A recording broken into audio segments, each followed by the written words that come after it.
What we do here is go back.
No, I was muted. You missed absolute banter content as well. I was just saying I love the emote thing. Oh yeah, fuck you with your amazing content jives. Fuck all of you. Fuck off. Fuck off.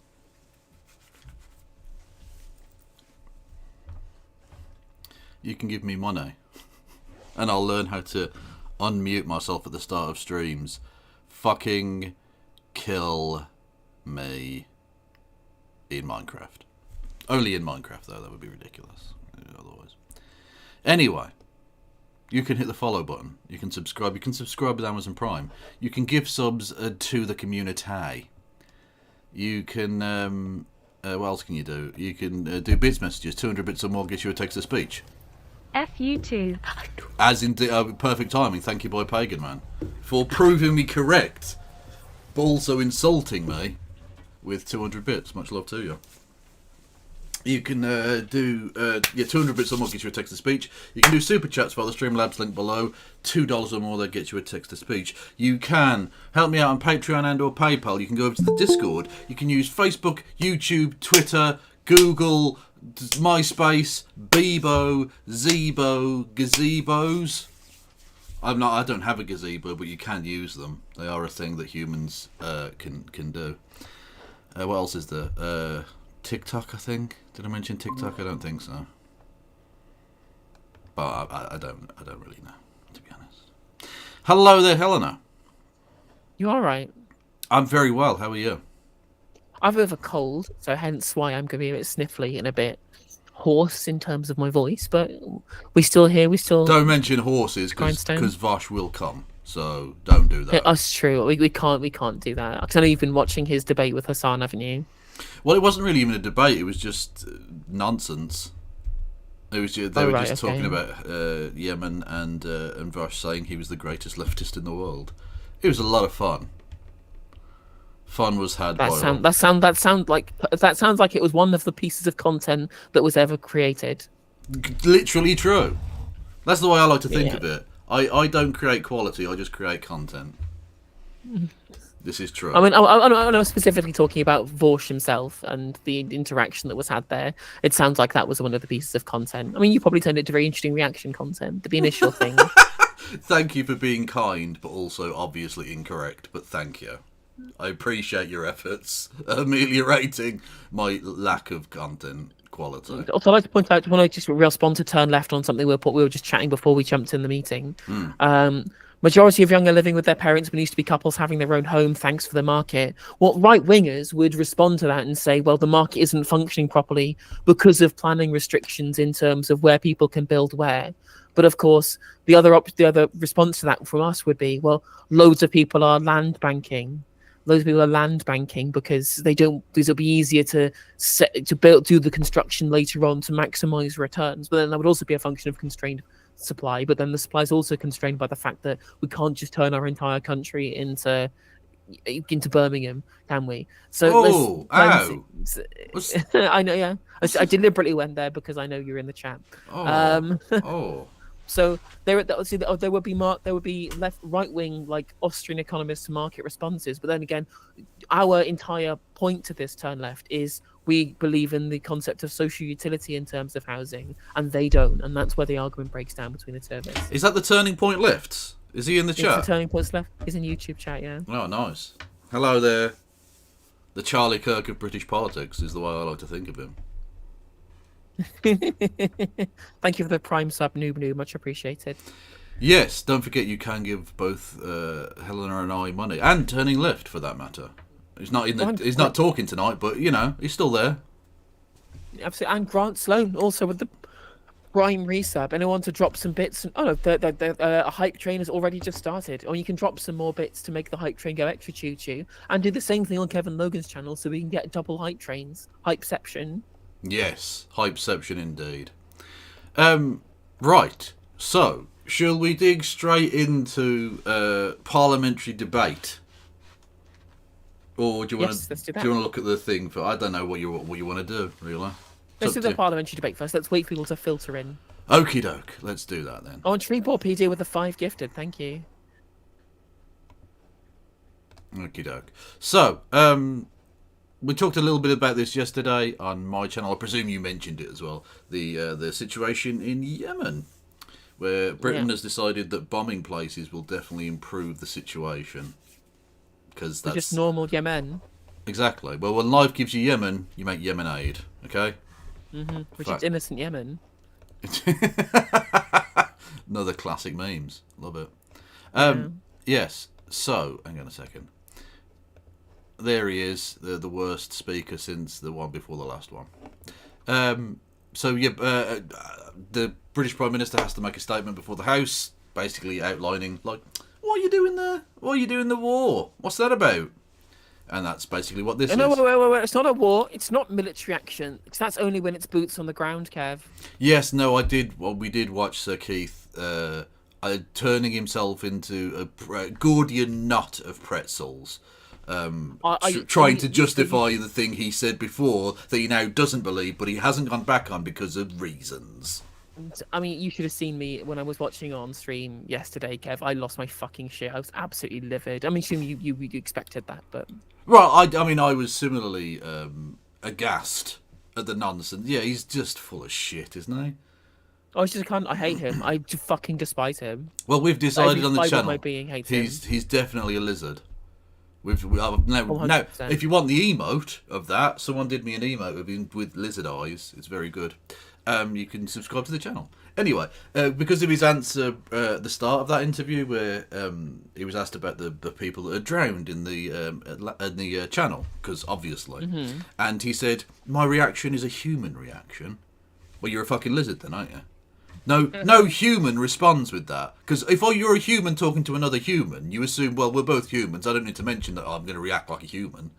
Only a lizard would say that. We are merely exchanging long protein strings. If you can give a better way, I'd like to hear it. Exactly, yes. Never going forwards or backwards, just twirling round and round and round. Yes.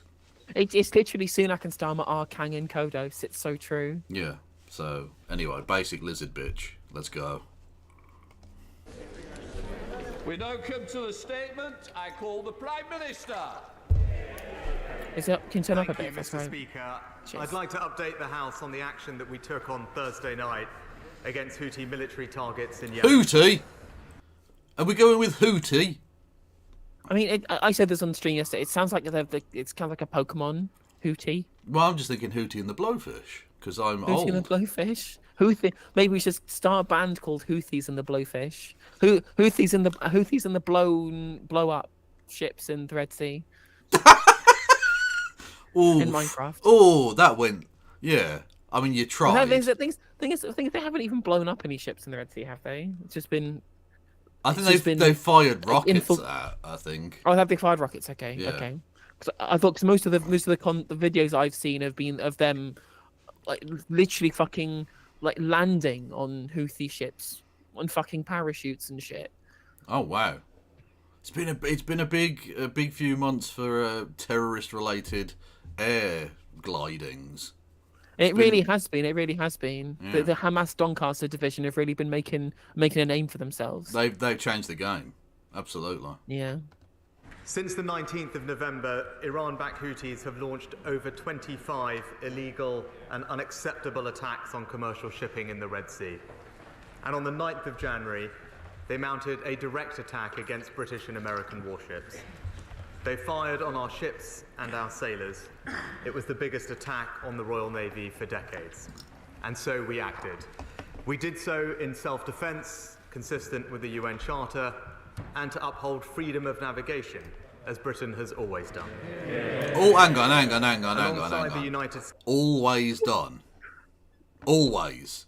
You know, do you know the list of countries we blockaded over the course of forever? I mean, it must be very, very tilting to be a Cuban citizen watching the US and the UK condemn a blockade. It is interesting, certainly. Yeah, the hypocrisy is dripping from it. The fact that Britain used to employ privateers, which was basically a legal form of piracy, to attack the foreign navies of countries we didn't like. That's a thing that we were doing up until the 19th century. The idea that we have always protected shipping is bollocks. Absolute bullshit. Nonsense. Rubbish. I mean, to be fair, we love protecting shipping so much that when it might potentially be the point where we'd have to pay a toll through the Suez Canal, we fucking invaded Egypt. True. You know what we should have done? We should have just got that guy that crashed his ship in the Suez and just got him to fuck it up. We didn't think about it, did we? States, with support from Australia, Bahrain, Canada, and the Netherlands, we ordered the RAF to strike 2 Houthi military facilities in Yemen. I want to be clear that these were limited strikes. I didn't even mention the blockade of Germany during the First World War, which led to actual starvation. Yeah, another great example of us protecting shipping. Great Britain has a right to defend herself. Do you think a siege is appropriate, Kevin? Cutting off food, water, electricity? I believe Britain does have that right. It is an ongoing situation. We did definitely cut off. Obviously, they should only be acting within international law. Well, no, we only broke international law in specific and limited ways, so it's fine. Limited. Well, that's it. I was literally about to make that joke about his statement about the measured attack on Houthi targets in Yemen. And I was like, yeah, we're only bombing Yemen in a limited and specific way. Yeah. Hence why it's not military action, quote unquote, Sir Keith. True. And we did definitely cut off the internet supply in 1918 Germany. That is true. They had zero access to the internet. They were 100%. Disgraceful. They were carefully targeted at launch sites for drones and ballistic missiles to degrade the Houthis' capacity to make further attacks on international shipping. I can tell the House today that our initial assessment is that all 13 planned targets were destroyed. At the drone and cruise missile base in Barney, 9 buildings were successfully hit. A further 3 buildings were hit at Abs Airfield, along with a cruise missile launcher caught in the open. We have seen no evidence thus far of civilian casualties, which we took great care to avoid. I mean, if you can do it, why can't Israel? I mean, that's the point that Myra Arendt was making in my chat yesterday, very specifically. Well, I mean, to be fair, we don't even need Western nations bombing Sana'a as evidence that targeted strikes could not kill civilians, because Israel literally did it themselves when they killed a Hamas target in Beirut. They killed a Hamas leader in Beirut with a targeted surgical strike that killed no civilians. True. So we know that they can. We already have evidence of them doing it. Yeah, true. That's an amazing question, Bilderberg. Is Oliver Dowden wearing a mask or a slapped arse? It's a good question. Is Grant Shapps asleep? Hopefully he's dead. Fingers crossed. Partner push 2024. I know the whole House will join me in paying tribute to the incredible bravery and professionalism of all our servicemen and women. The need to maximise the security and effectiveness. What you just heard there was the collective virtue signalling of people who pretend to give a fuck about the armed forces because they know they have to pretend. They don't actually, but they'll go here, here, here, and then vote to like take away their rights and support. It's fine. Or increase homelessness of veterans by 14%, Mr. Mercer. Indeed, indeed.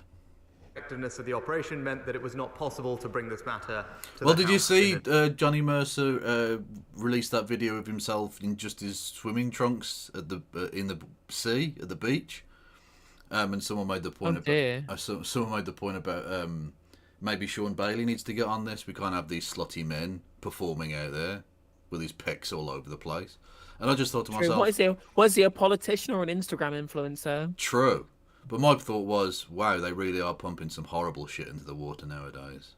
Oh no. True. Not just actual human feces, also Johnny Mercer. Which is much worse. Yeah. Yes, true. Indeed so. advance. The turd We that took won't care to flush. brief members before the strikes took place, including you, of course, Mr. Speaker, and the Leader of the Opposition. And I've come to the House at the earliest possible opportunity. Oh yeah, that's true. Mr. Thank you for pointing Speaker. that out in YouTube chat. I thought Rishi Sunak liked it when people stopped the boats.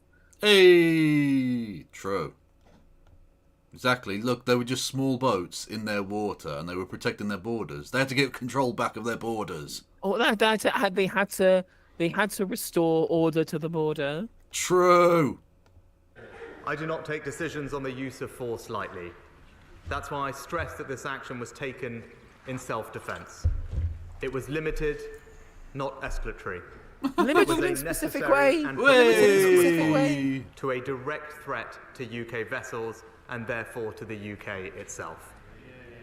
And Mr. Speaker, let me be absolutely clear why the Royal Navy is in the Red Sea. They are there as part of Operation Oil. It's about oil. I mean, the thing is that there's literally nothing wrong. There's absolutely nothing wrong with sending military escort to commercial shipping if you believe they are at risk from Houthi piracy. There's no problems with this at all. You can't ever really disagree with military taking action to defend specifically, reactively, civilian vessels under attack from terrorist attacks. Yeah. There's nothing wrong with that. What we specifically disagree with is bombing targets in other countries, essentially declaring war on them, because we're not at war with Yemen, which is explicitly escalatory, despite Rishi Sunak protesting his innocence on this front. Yes, indeed. Because that leads to, again, further escalation, further levels of retaliation, and it does not de-escalate the conflict, which is, of course, what the Houthis want, right? Yeah. The Houthis want the conflict to escalate. Yeah, and of course, as we're seeing in places like Palestine now, further radicalisation of domestic populations. Because people, surprisingly, don't like being bombed. Who knew? Support for Hamas in the West Bank. Support for Hamas in the West Bank has increased by 30 points, gone up from late 30s to late 60s in terms of support. Yeah. It's crazy how much more support Hamas have now Yeah. in the West Bank than they had before. True. Kieran, with an interesting and spicy possibility, we should have hired them to stop the boats in the English Channel. No, we should not. But I appreciate you're thinking two problems, two solutions. I know what you're doing there, but no. in Prosperity Guardian, protecting freedom of navigation. Prosperity Guardian is an interesting name for the operation as well. Prosperity for whom? Exactly. As a fundamental tenet of international law. The Houthis' attack on international And again, international law.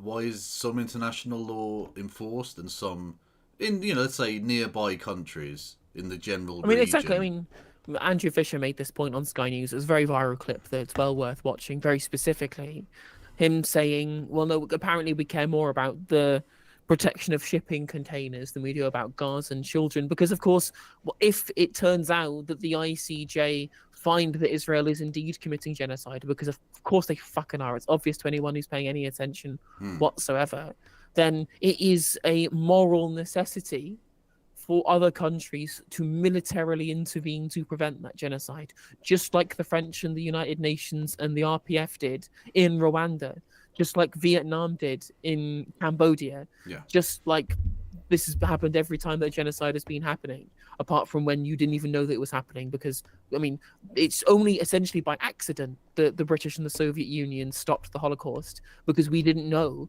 until we got there and found the concentration camps and the extermination camps. So there's an accidentally stopping a genocide. But if you genuinely know that one is happening, like we did know in Rwanda, it is a moral necessity to militarily intervene to prevent that. Yeah. Speaking of Rwanda, did you see? I'm trying to find the actual tweet. Here we go. Yes. Oh, Lee Anderson. There's a Lee Anderson potential revolt whilst being vice chairman. I mean, I think it's worth also covering this bit today as well, because I wasn't even going to mention that the fact that Britain, it was revealed, has taken in 6 asylum seekers from Rwanda. I saw that. Yeah. Oh dear, there's going to be even more Rwanda discourse today. Yeah, so the place that is safe for us to send people, we're taking people from. I think they might be full of shit.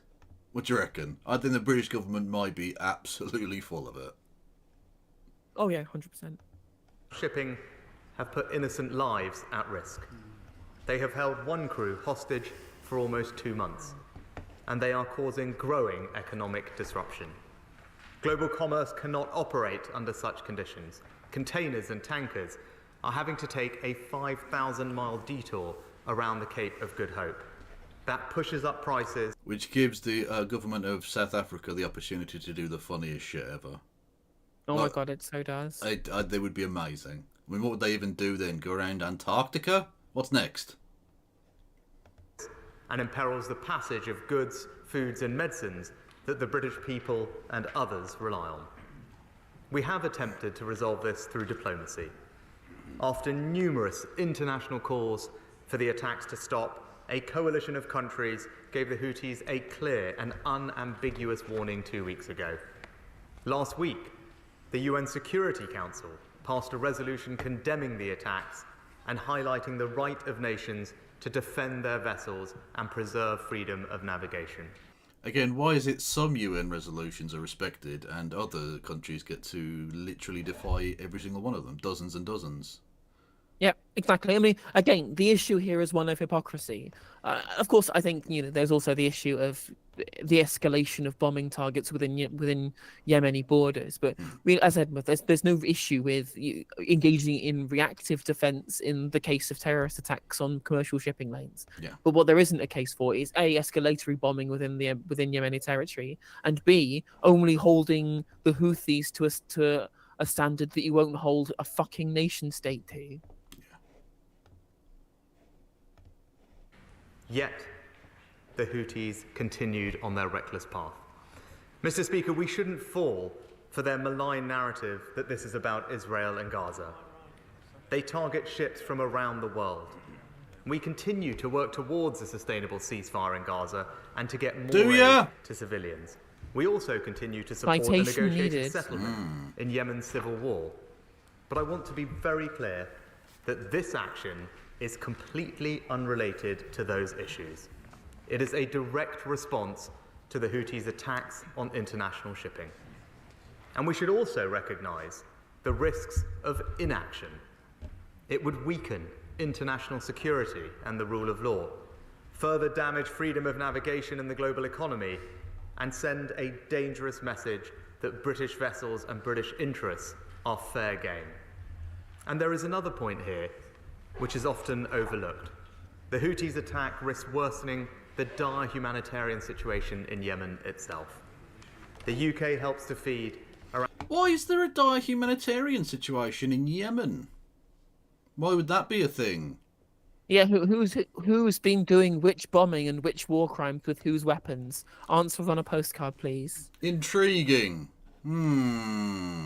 And again, it's specifically like this administration as well that's to blame, because under, Theresa May was Prime Minister. I forget who the...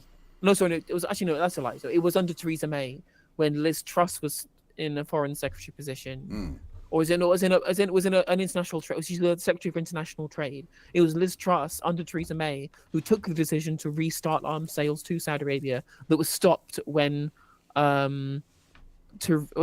was another foreign secretary and been secretary under David Cameron. Yeah. So the fact that you're even more, pro Saudi Arabia committing war crimes than the David Cameron administration, you've completely done fucked up.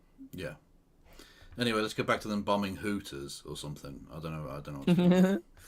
Yemenis every month, with aid arriving via the very sea routes that the Houthis have in their sights. So, Mr. Speaker, the threats to shipping must cease. Illegally detained vessels and crews must be released, and we remain prepared to back our words with action. No, because the Houthis are only breaking the law in international law in specific and limited ways. Okay, they're not containing all ships, just some of them illegally for a set amount of time. It's fine. You see, Rishi, when you decide to just pick and choose international law you do and don't want to follow, this is where you fucking get yourself, you dopey bastards. You either support the international rules-based order or you don't. Well, that was literally the point I was going to make. Yeah, 100%. Again, and this is the issue, because nothing here, apart from the escalatory attacks within Yemeni borders, nothing here is too far away from being reasonable in the vacuum or in the abstract. Yeah. But of course, this is all within the context of all of the continual violations of the international rules-based order, all of the internationals of the rule of law in general, of international law, the tiny thing like the Convention Against Genocide and Ethnic Cleansing, all of that shit, which just goes completely up in smoke, is completely ignored when it comes to the state of Israel. Yeah. It's this gigantic mind-bending hypocrisy, is this huge issue that clouds every judgment that gets made here, because there's no standard. And how can you ever expect other countries that are run by however unscrupulous groups of people they are, when our allies can also get away with things that are far more unscrupulous in real terms? Yeah. Or indeed if we do the things ourselves, or if the United States does. It's when you look at Guantanamo Bay or Abu Ghraib or all of that shit, the actions that take place in Cuba or the invasion of Grenada, a long and storied histories of gigantic and completely unjustifiable violations of international law and of all of these different conventions that get perpetrated by Western nations, and then they try and enforce that shit on other people when they don't do it themselves. And well, how can you ever expect these groups to do it if you won't do it yourself? Yeah, exactly. But, Mr. Speaker, dealing with this threat does not detract from our other international commitments. Rather, it strengthens our determination to uphold fundamental UN principles. If our adversaries think that they can distract us from helping Ukraine by threatening international security elsewhere, they could not be more wrong. Yeah. On Friday, I travelled to Kyiv to meet President Zelensky and address the Ukrainian parliament. I took a message from this House to the Rada that we will stand with Ukraine today, tomorrow, and for as long as it... Why did he go to the Royal Academy of Dramatic Arts? That doesn't even make sense. Also, just again, speaking of mind-bending hypocrisy, and you're going, well, we went to the Verkhovna Rada and we said that we always stand with Ukraine against illegal acts of occupation and aggression. And I'm just like... Do you want to look at other places in the world where that might be happening? And which side we're on there? Maybe. Yep. If Putin wins in Ukraine, he won't stop there, and other malign actors will be emboldened. Yeah. That's why. Yes, literally the same with true of Israel. When it stops with Gaza, if it always stops with Gaza, then it'll be the West Bank, then it'll be Jordan, then it'll be the Sinai. Is our security. Yeah. That's why the UK will stay the course. And it's why I'm confident that our partners share our resolve. Although I am glad that we are doing more to help Ukraine, because it looks like a lot of Western governments are sort of backing off a bit. And that's probably not great all round. It's a bit of a betrayal of a nation in need. Russia is gearing up. Apparently, Russia is gearing up for a new offensive right now. That wouldn't surprise me. The fact that essentially the taps have been turned off by the American Congress suggests to me that they're probably going to struggle. in the in the coming months to be able to defend themselves, and so Yeah, Russia. the story it that I would- read was Russia is waiting for the mud to freeze in Yeah. Ukraine, so that because their tanks can't travel whilst the mud is still sodden. Yes, from Napoleon to Hitler to everybody else who's ever fought wars in that region, there are times of the year where basically you can't move. It's either True. it's either 6 feet of snow, can't move, or it melts and then the 6 feet of mud, can't move. You've got to wait for it to dry the fuck out or harden. Yeah. So far from our resolve faltering, our military support to Ukraine will increase this year. We will provide the single biggest package of defence aid to Ukraine since the war began, worth £2.5 billion. I'd also like to say, This all of these special military operations, lol, that we've been doing, Yeah. all of this money that we have to give to Ukraine, Yeah. how are you going to pay for it? True. How are you going to pay for it? Where's the magic money tree? Does the magic money tree only happen when you get close to Ukraine? Once you cross the Vistula, does it become the magic money tree arrives again or something?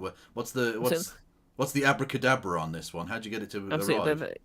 Yeah, on the way to the Red Sea, you pick up the money from the magic money trees growing on the eastern coast of Djibouti. Yeah. There's a little magic money tree plantation that you can only get if you go round the Horn of Africa up into the Red Sea to then protect British rivers. So you pick up the magic money tree on the way. Oh, right, that's fair enough. Well, you know what? It makes a lot of sense then. Fuck it, actually, we don't need to put money into... That's how we can afford strikes in Yemen. But we can't afford to rebuild schools. Yeah, literally, Brilliant. schools can literally fucking collapse. Yeah. Can't feed children, Yeah. but we can bomb Yemen. True. will include more air defence equipment, more anti-tank weapons, more long-range missiles, thousands Which, more by the way, rounds of for any stupid people who might watch this at some point, that is not an argument against necessarily engaging in international defence action. It's the idea that they pick and choose bits where they can pretend that the money isn't there for. That's the point that's being made, okay? It's not. We can actually afford both of those things. Thank you, Big Al, for the 12th month of Prime in a row. Much appreciated.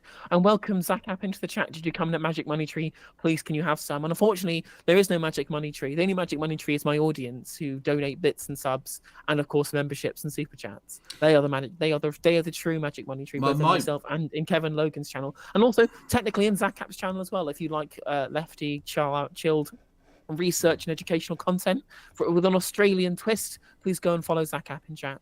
Yeah, although my magic money tree seems to have disappeared again. What's going on, chat? Just saying. Magic Money Train. Come on. We have on Twitch. Magic money train. Yes. ammunition and artillery shells, training for thousands more Ukrainian servicemen and women, and the single largest package of advanced drones given to Ukraine by any nation. All of this is on top of what we have already provided to support Ukraine. In total, since the war began, the United Kingdom will have provided almost £12 billion of aid to Ukraine. We were the first to Where do you get that money from? Where have we managed to find £12 billion for Ukraine? Again, no one ever asks that, do they? Yeah, it's about a six. I mean, imagine that's 6 two-child benefit caps. Exactly. That's how I'm measuring all public spending. That's how it's going to happen. Ever since Lisa Nandy was just like, we have to make difficult choices on what we spend our limited amounts of money on, and so every single thing that they ever spend anything on is only going to ever What sort of silly rabbit would give Kevin it's only ever money? going to be measured in Oh, how many Kitty Bum. two-child benefit caps that would pay for. Indeed. We could have had an eight-child cap or something. Anyway, thank you, over the historian, for bits. Much love. train Ukrainian troops. First in Europe to provide lethal weapons. First to commit main battle tanks. First to provide long-range missiles. Yeah, but to be fair, that was because Boris Johnson wanted to get the fuck out of London for a bit and get some good headlines. So he went, fuck it, Ukraine, let's go. It's not because they actually gave a shit or anything. And it's just immediately doing it after saying, well, we can't ever do anything about this whole genocide in Israel and in Palestine. And it's just like, I mean, if you want to be incredibly hypocritical and just nakedly so, it's just like the level to which they can't even see their own cognitive distance, or maybe they even know and they're laughing at us. Yeah, oh yeah, no, it's probably the latter, I imagine, yeah. And now, We are the first to keep the promise made at the last year's NATO summit, alongside 30 other countries, to provide new bilateral security commitments. Mr. Speaker, Ukraine's rightful place is in NATO, and NATO will be stronger with Ukraine in it. But these commitments will help bridge the gap until that day comes. Under the new agreement that we signed with President Zelensky, we are building Ukraine's military capabilities, and if Russia ever invades Ukraine again, we will provide swift and sustained assistance, including modern equipment across land, air. What do you mean again? They haven't left yet. I know. Also, I think that people have pointed out in chat that the chance of there, of there being a US and Ukrainian coalition victory is becoming slimmer by the day. And so we're going to have to look at some kind of peace deal or negotiate settlement at some point in the future. Almost certainly it's going to be the case. Probably. But even if there was the chance for military victory for the United States and for Ukraine in this war, the idea that there'll be another Russian invasion of Ukraine is completely, it doesn't make any sense at all. Because either they win, in which case they run out occupying Ukraine, Boris was on the hunt or for a new they blonde woman lose to have an and affair the whole with. fucking country goes into complete disaster and meltdown because Putin's position will be completely untenable. True. Like the whole of if they lose, if there's a military loss without being peace talks in Russia, inexplicable. I don't know how it would happen, but there's a potential that theoretically, I don't know.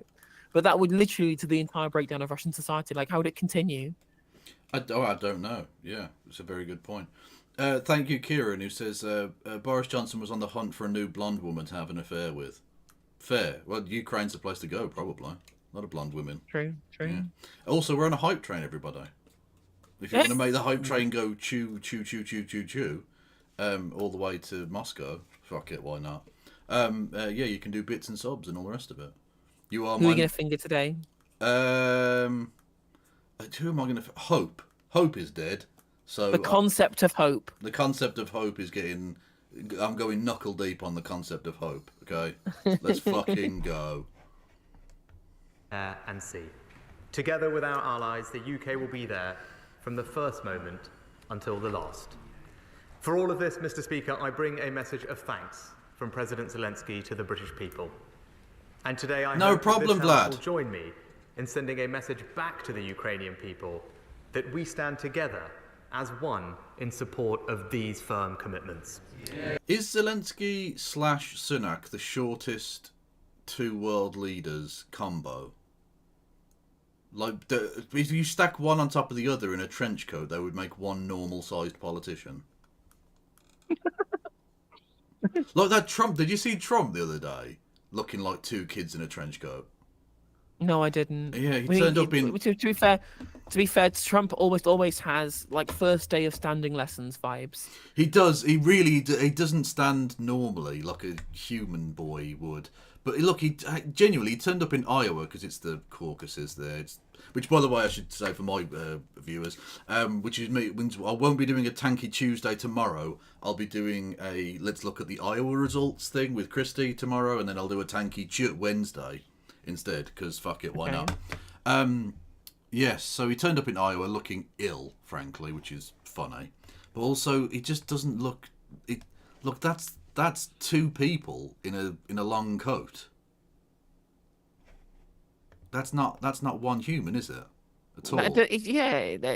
That's a really poor choice of coat. He doesn't look like a person.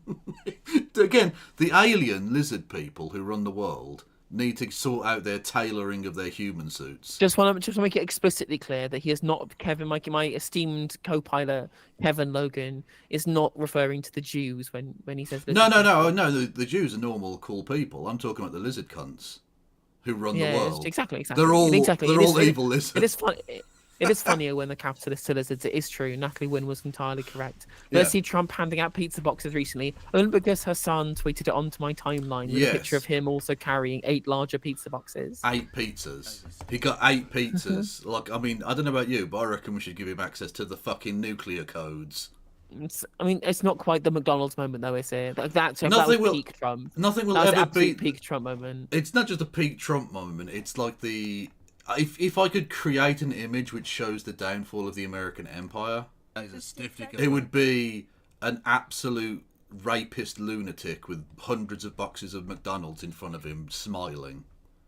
That would be it. That's the image I would put together. because it's over. It's you look. If that's the best you can manage now, America, the world doesn't need to worry, or it needs to worry a lot.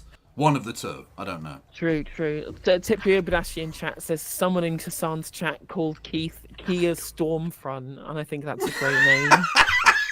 Keith Stormfront. That is, yeah. There's. Oh no, his name is too memeable. I didn't even realise that when he was first elected. But yeah, his name is very, very memeable.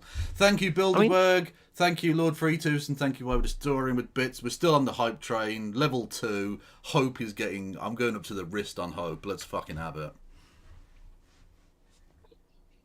Sorry, did you not have another thing to say, or have I ruined the moment? So I was in the middle of a yawn there, but also point out at R Ashlols, think back to Theresa May's funny dance walk. Definitely the movements of a shape-shifting lizard getting used to the bodies. True. Yeah, exactly. That's the lizard equivalent of like wearing in a pair of shoes.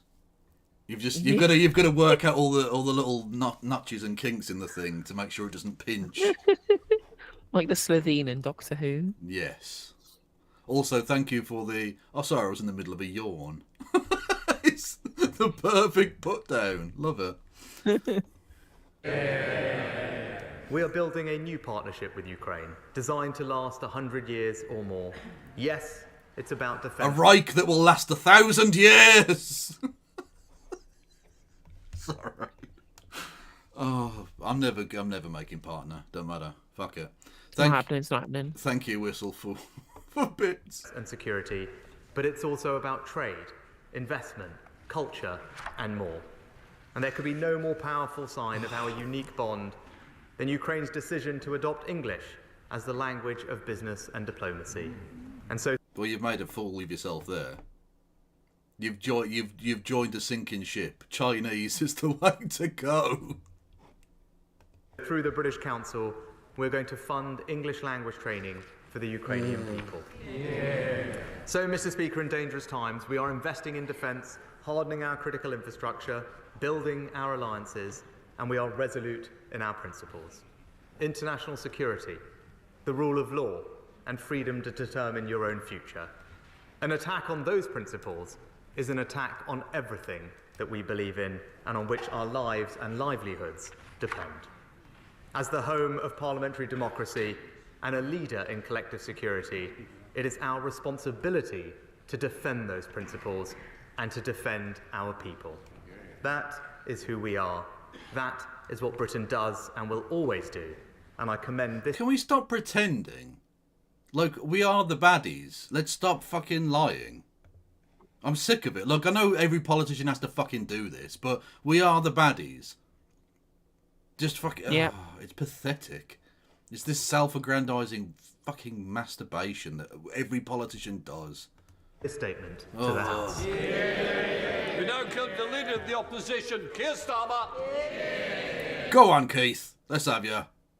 Keith Thank you, Stormfront. Mr. Speaker, and can I thank the Prime Minister for the secure briefing last week and for advance copy of his statement. Mr. Speaker, let me reiterate that Labour backs this targeted action to reinforce maritime... Woo! Opposition! Fuck yeah! Anyway.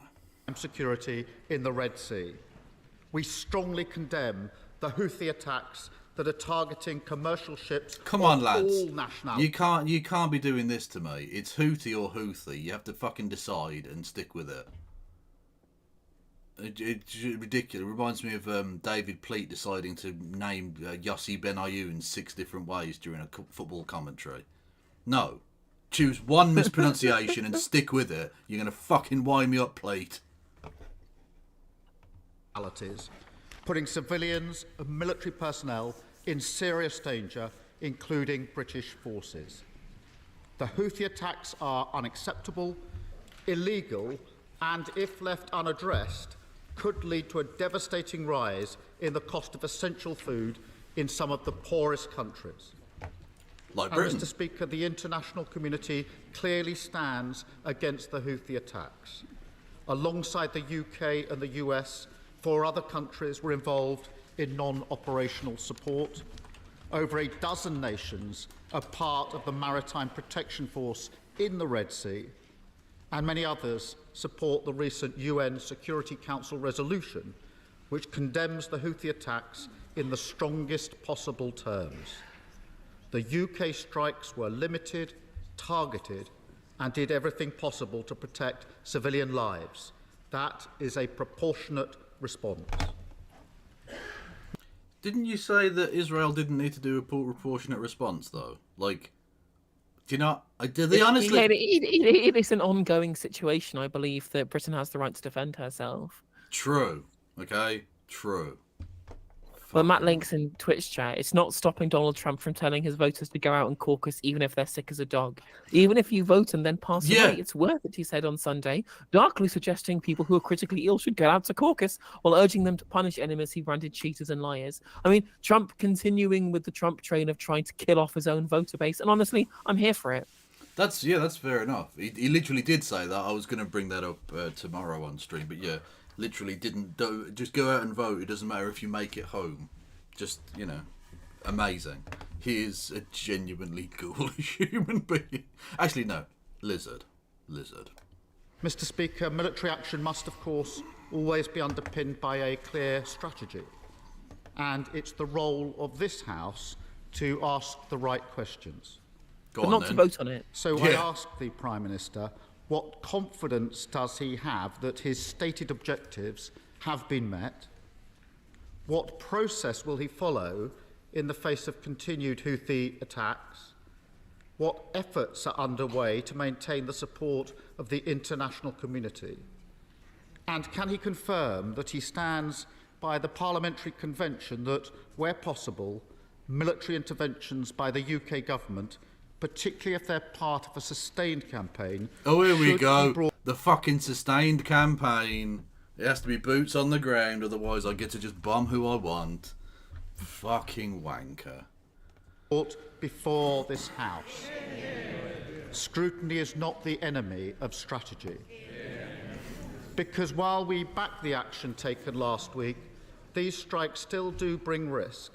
We must avoid escalation across the Middle East.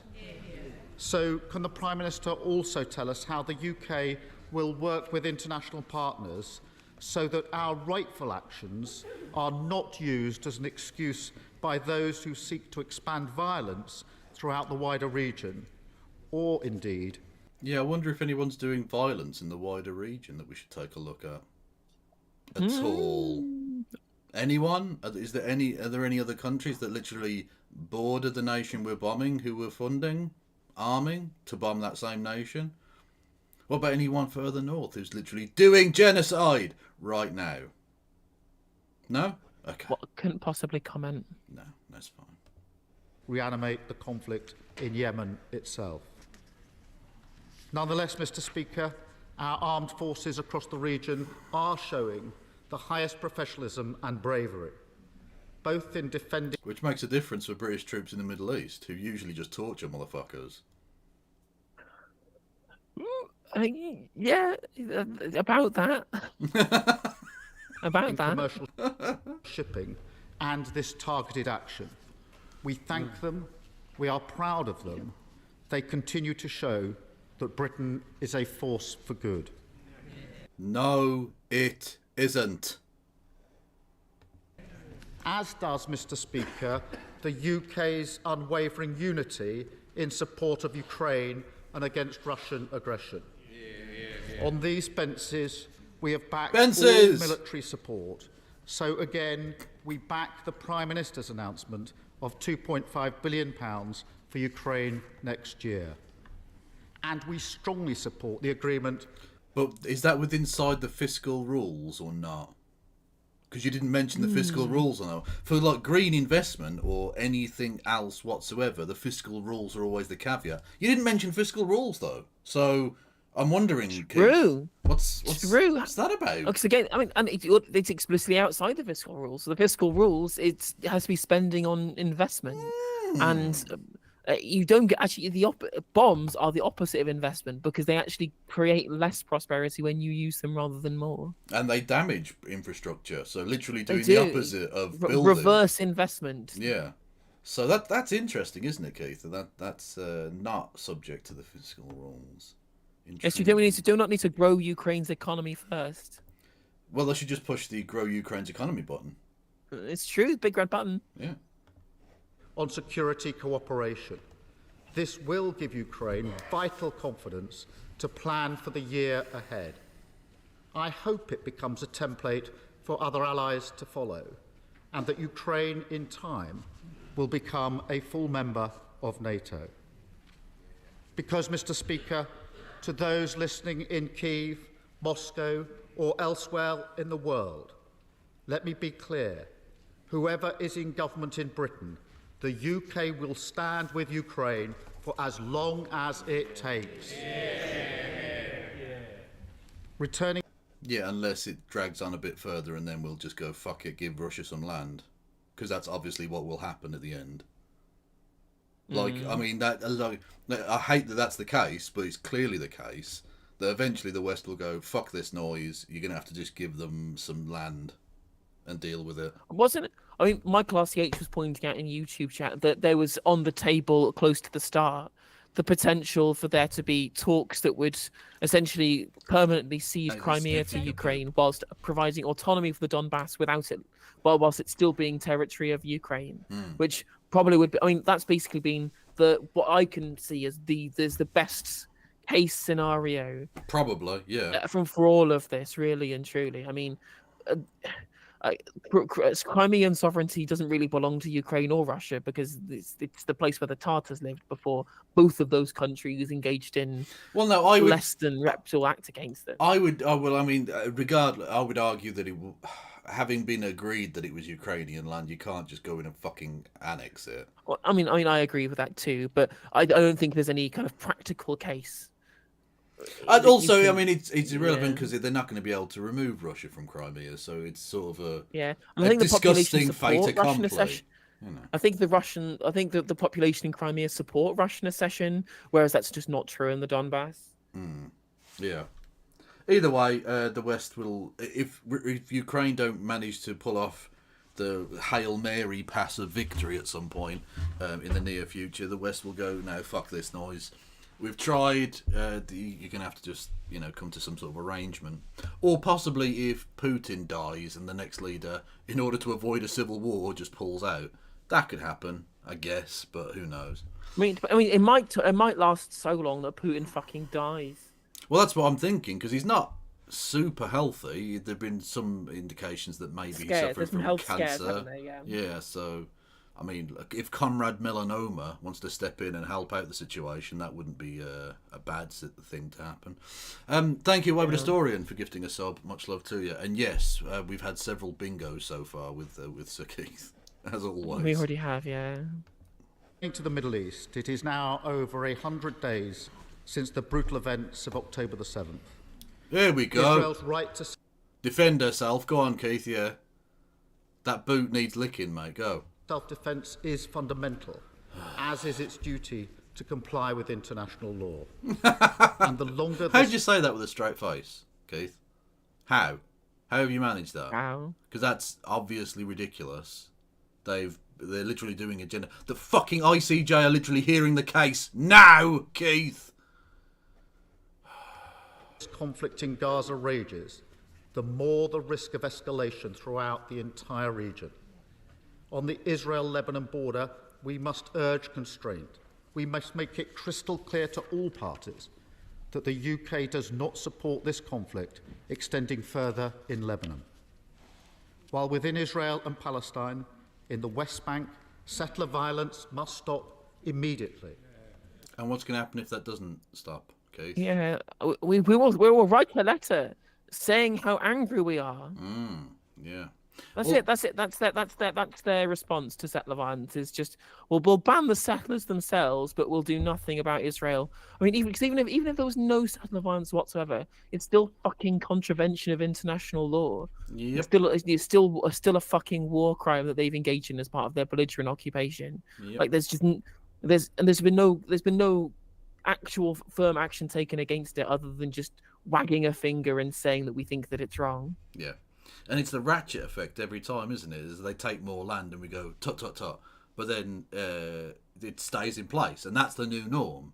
so they can then move a little bit further, and then the ratchet stays in place, and a little bit further, and eventually Palestine will just cease to exist.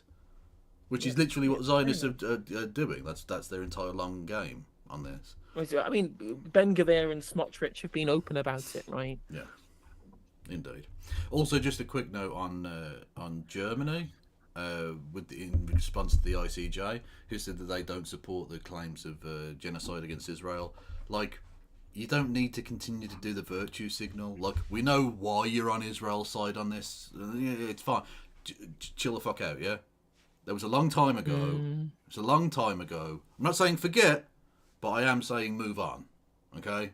You don't need to support them just because, you know, your past experiences. And in Gaza, we need a humanitarian truce now, not as a short pause, but as the first step on a road away from violence.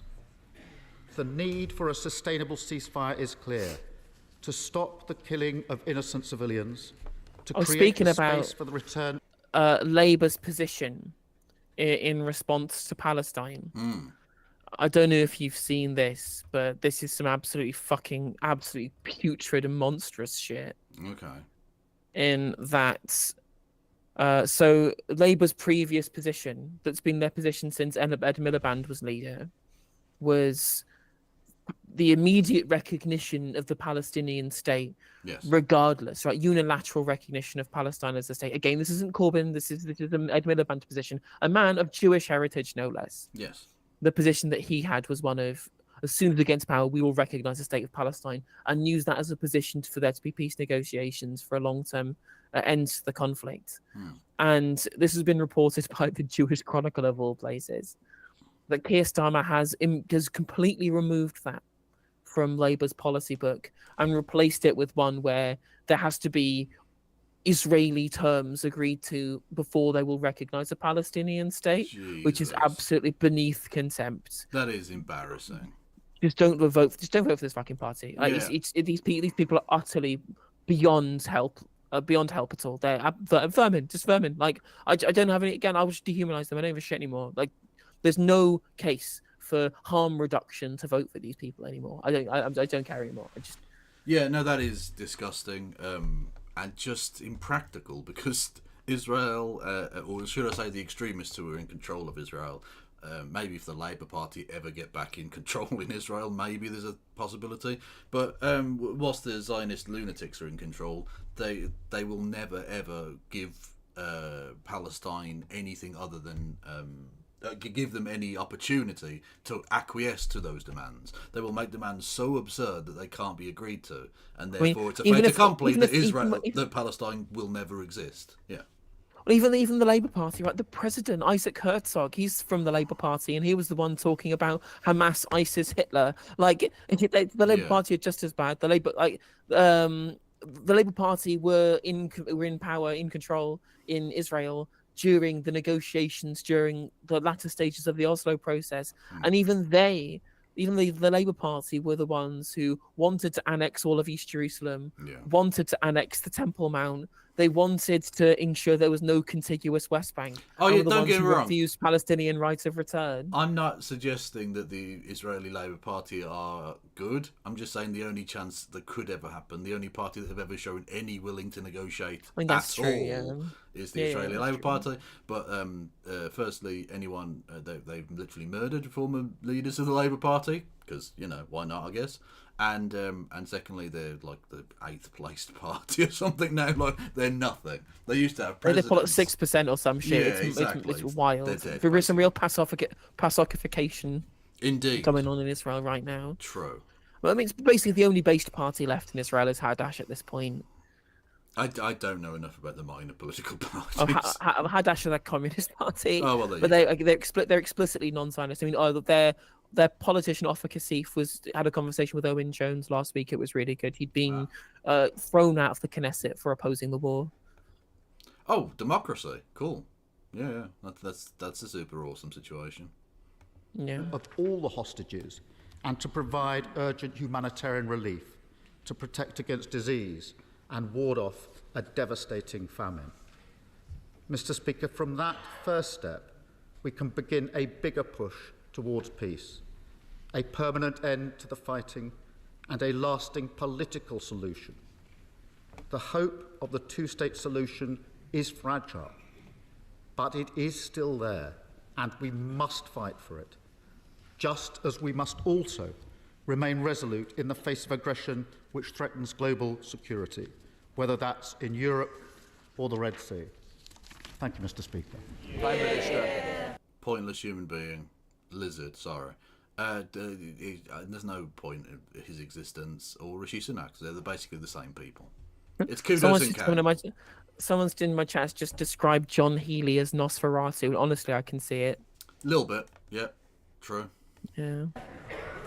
Can I thank the right honourable gentleman for his support of the action that we've taken? I think he's absolutely right to highlight the international coalition that over recent weeks has called out the Houthis' behaviour, culminating in the UN Security Council resolution strongly condemning the attacks, which he rightly referenced. Our stated aim was to degrade and disrupt the Houthis' capability to launch attacks like this on civilian shipping. As I indicated, our initial assessment that those strikes that we conducted have been successful in the specific targets that were selected during the strikes. Could Grant Shapps look less interested? Is that possible? He's a fucking defense minister. He's just like, oh, do I have to? Sorry. Michael Green. Let's use his real name. Yeah. Well, one of his real names. Yeah. What was the woman's name that he used? I can't remember. Cynthia something. Yeah. I don't even remember. Yeah, he's a massive fraud. It's ridiculous that he's in the government, but there we go. Obviously, that's an initial assessment, but that remains our case at the moment. Also, can you pause for a second to respond to something in chat? Yep. I'm talking about the fact that even Ukraine. I was just pointing out in chat that even Ukraine recognises the state of Palestine, which makes it all even funnier. Yeah. And I think obviously pointing out that obviously Zelensky went to Israel after 7/10 to show his support for them as the occupier. And I think that it's worth pointing out. I think that there should be a line. I think I would draw a line specifically between Zelensky himself and Servant of the People as a political party. But I genuinely think that Zelensky, he's a fucking actor, right? I think he's there because in the wake of all of the political stuff that was going on when Poroshenko was president. Yeah. I think he's wanted to step up to the plate. I don't actually have a particularly low opinion of Zelensky as a person, but I think it's worth pointing out that the party he represents, Servant of the People, is unbelievably corrupt. He's super fucking corrupt and full of people with vested interests in the United States. So that is true. Okay. These are the kind of people who were at that meeting that I put on stream, where there was a meeting of the way in which we can open up and deregulate Ukraine for Western markets after the war happens to rebuild it. And I'm just like, this is a nightmare. I hate everything. Everything is miserable. Sure. Corinne Stockheath was the Corinne name. Stockheath, that's the one, yeah. With Michael Green and Sebastian Fox were the other names that this corrupt piece of shit used in his evil schemes. Is a reduction of tensions in the region and a restoration of stability. That is our stated aim. It's incumbent on the Houthis not to escalate this and continue with what are illegal and unprovoked attacks on but we can escalate it fine, shipping, though. putting innocent lives at risk and damaging the global economy and the prices that British citizens and others will pay for their everyday goods, as the right honourable gentleman rightly pointed out.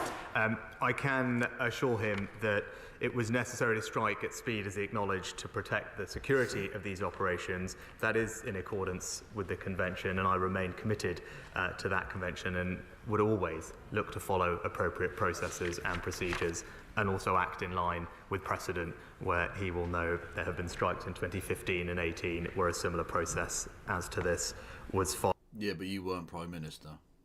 So, I mean, I'm not sure that's relevant to anything. I mean, there were also strikes in 1943 and 1971 when you also weren't Prime Minister. So, like, what? Followed. And I can also provide him with the assurance, as he rightly asked, about our international engagement. Because there will be malign forces out there that seek to distort our action, to turn it into something that it is not, and it is important that we engage with our allies and those others in the region so they understand what we did and why. And I can provide him with the assurance that we have done that, we'll continue to do that. because it is important that there is no linkage between these actions and anything else that is happening. This is purely and simply to respond in self-defense to illegal attacks by the Houthis on commercial shipping. And I also welcome his support for the announcements we made with regard to Ukraine. He is again right to point out the importance of the security commitments that we have signed. 30 countries at the Vilnius summit promised to do so, and again this House should be proud that it's again the United Kingdom leading by being the first country to sign such a commitment, and which I now believe will serve as a template for others to follow. And I can tell him the enormous appreciation in Ukraine for the UK to do that, so that there is a long-term certainty for the Ukrainian people of our support and providing further deterrence to Russia and others against future aggression. Perhaps in conclusion, Mr. Speaker, the confluence of these two events over the same 24 hours. So basically the fact that he's just gone, thank you for saying all of the things you've just said, Leader of the Opposition, is the perfect example that we don't have an opposition. There was no opposition. There was nothing there. He was just agreeing with him. Brilliant. Yeah. Thanks, Keith. Just not even, barely even any scrutiny. Just, can you confirm everything's fine? Yes, it is fine. Oh, I'm glad this. Okay, good. Awesome. Yeah. Well done. The increasing threats that we face as a country. The global environment is becoming more challenging, more unstable, and it is incumbent on us to respond to those challenges with increased investment in defence, as we are doing, strengthening our alliances, because ultimately we must defend the principles of international law, of freedom and democracy, freedom of navigation. Except when it comes to people trying to, immigrate or seek asylum. Then the international law is, I'm not going to allow foreign judges to do anything, ever. So, checkmate. We all hold dear, and this government will always stand ready to do that and to protect the British people. Sir Julian Lewis. The Prime Minister was clearly absolutely justified to respond as he did, particularly after the direct attack against HMS Diamond. But given that he's the chair of the Falkland... he's the chair of the Defence Committee, isn't he? Which is why he gets to speak first, I think. Yes, I believe so. Yeah. So I know people are like, who the fuck is this guy, this random old cunt? But this is the specific reason. Also, what the fuck is up with Bernard Jenkins' hair? Look at that. Who's convinced by that hair colouring, you fool? Look at your fucking Burns, you twat. Sorry. Campaign, we had 35 frigates and destroyers and were spending 4.5% of GDP on defence, whereas both those figures can be cut in half to describe our situation today.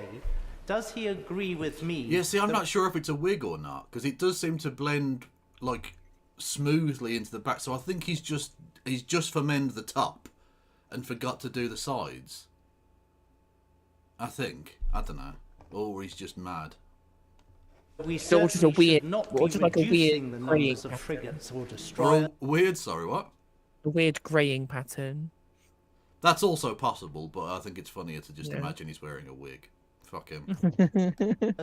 And we certainly should not be mothballing or otherwise decommissioning our amphibious assault ships. Prime Minister.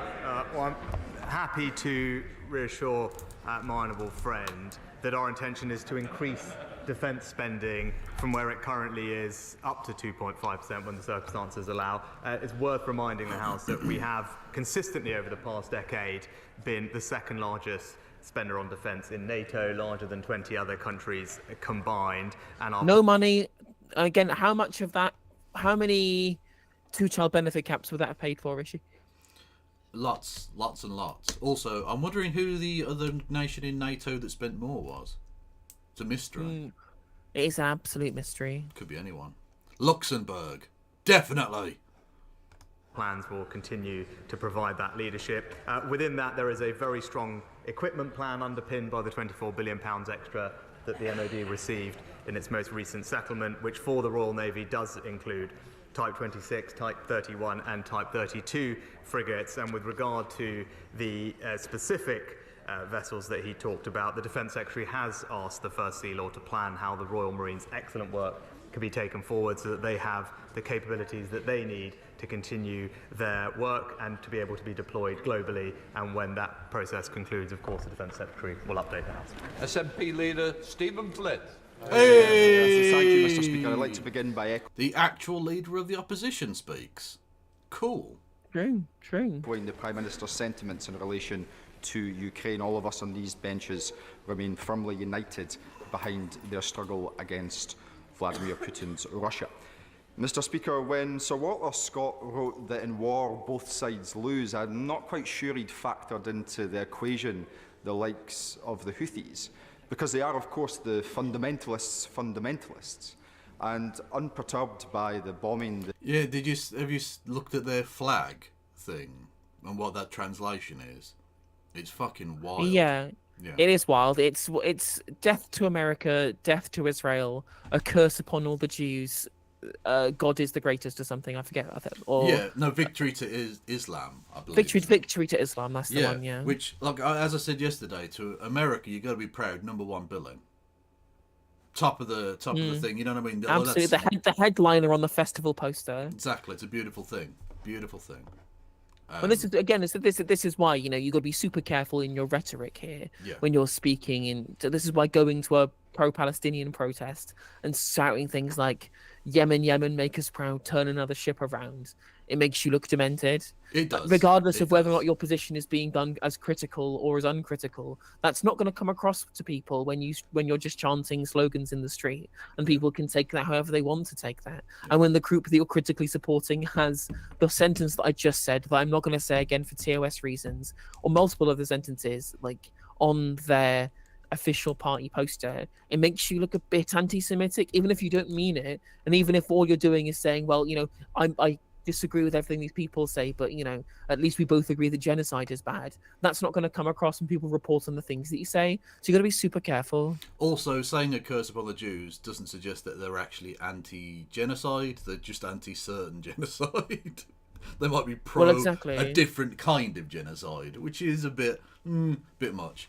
Also, to sort of extend the point about being anti-genocide or anti-Zionist, they make the argument for anti-Zionism so much more difficult because the kinds of propagandist hacks that we see around the place that say that anti-Semitism and anti-Zionism are exactly the same thing, their argument is made so perfectly by the Houthis because they'll say they're anti-Zionist but then have a curse upon that religious grouping, which suggests that they are two inextricably linked concepts, which of course isn't fucking true, but they give perfect fodder to extremists on the other side to say, see, anyone who opposes our genocide is exactly genocidal, but we're not doing a genocide, but they do want to do a genocide.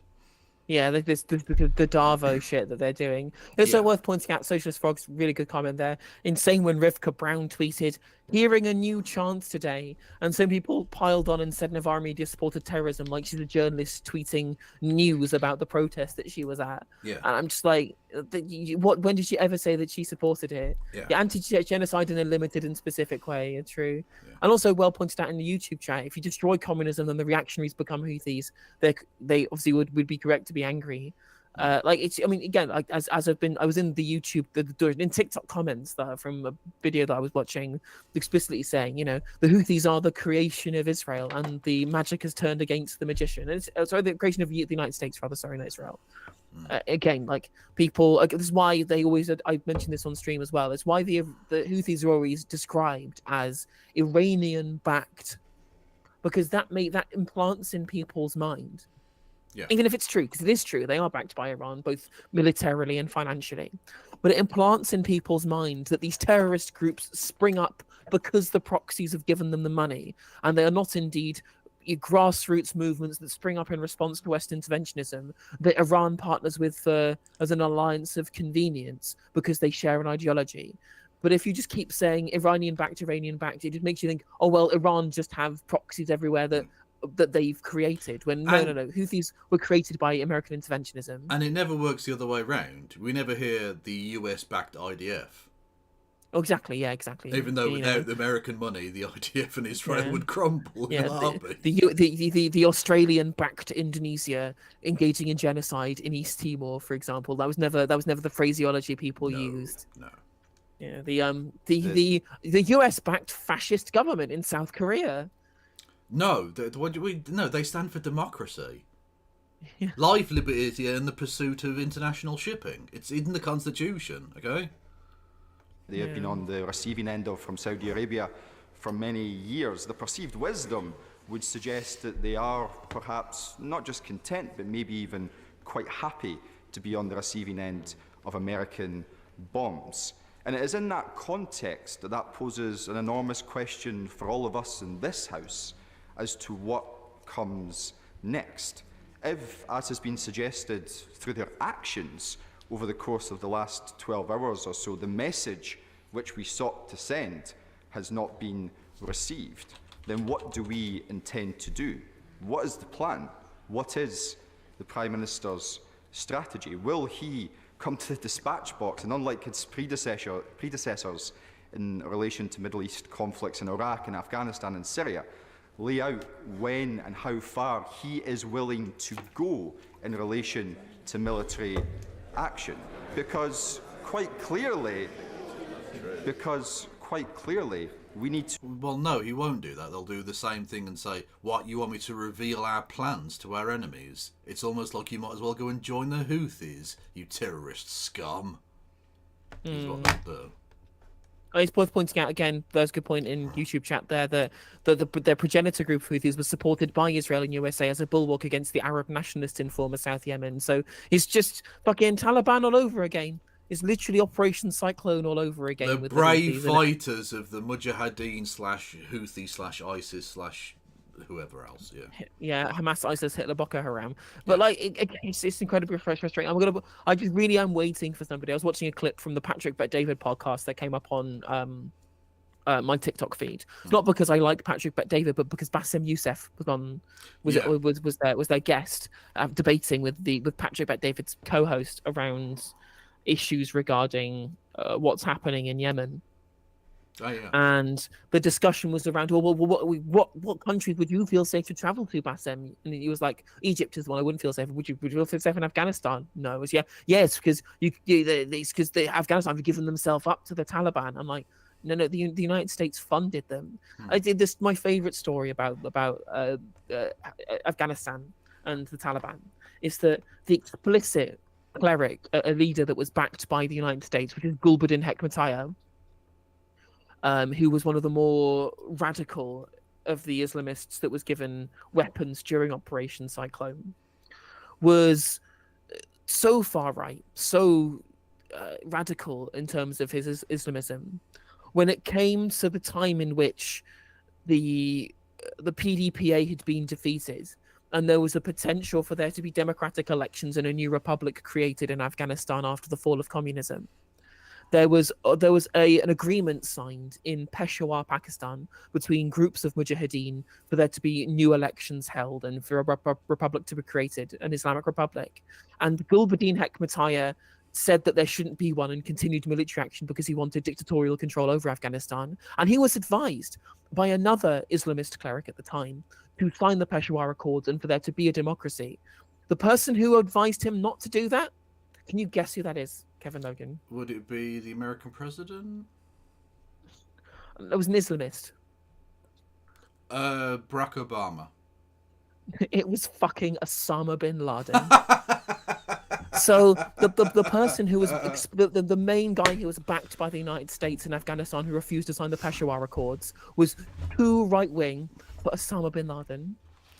Well, there you go. Osama bin Laden, the wishy-washy liberal fuck.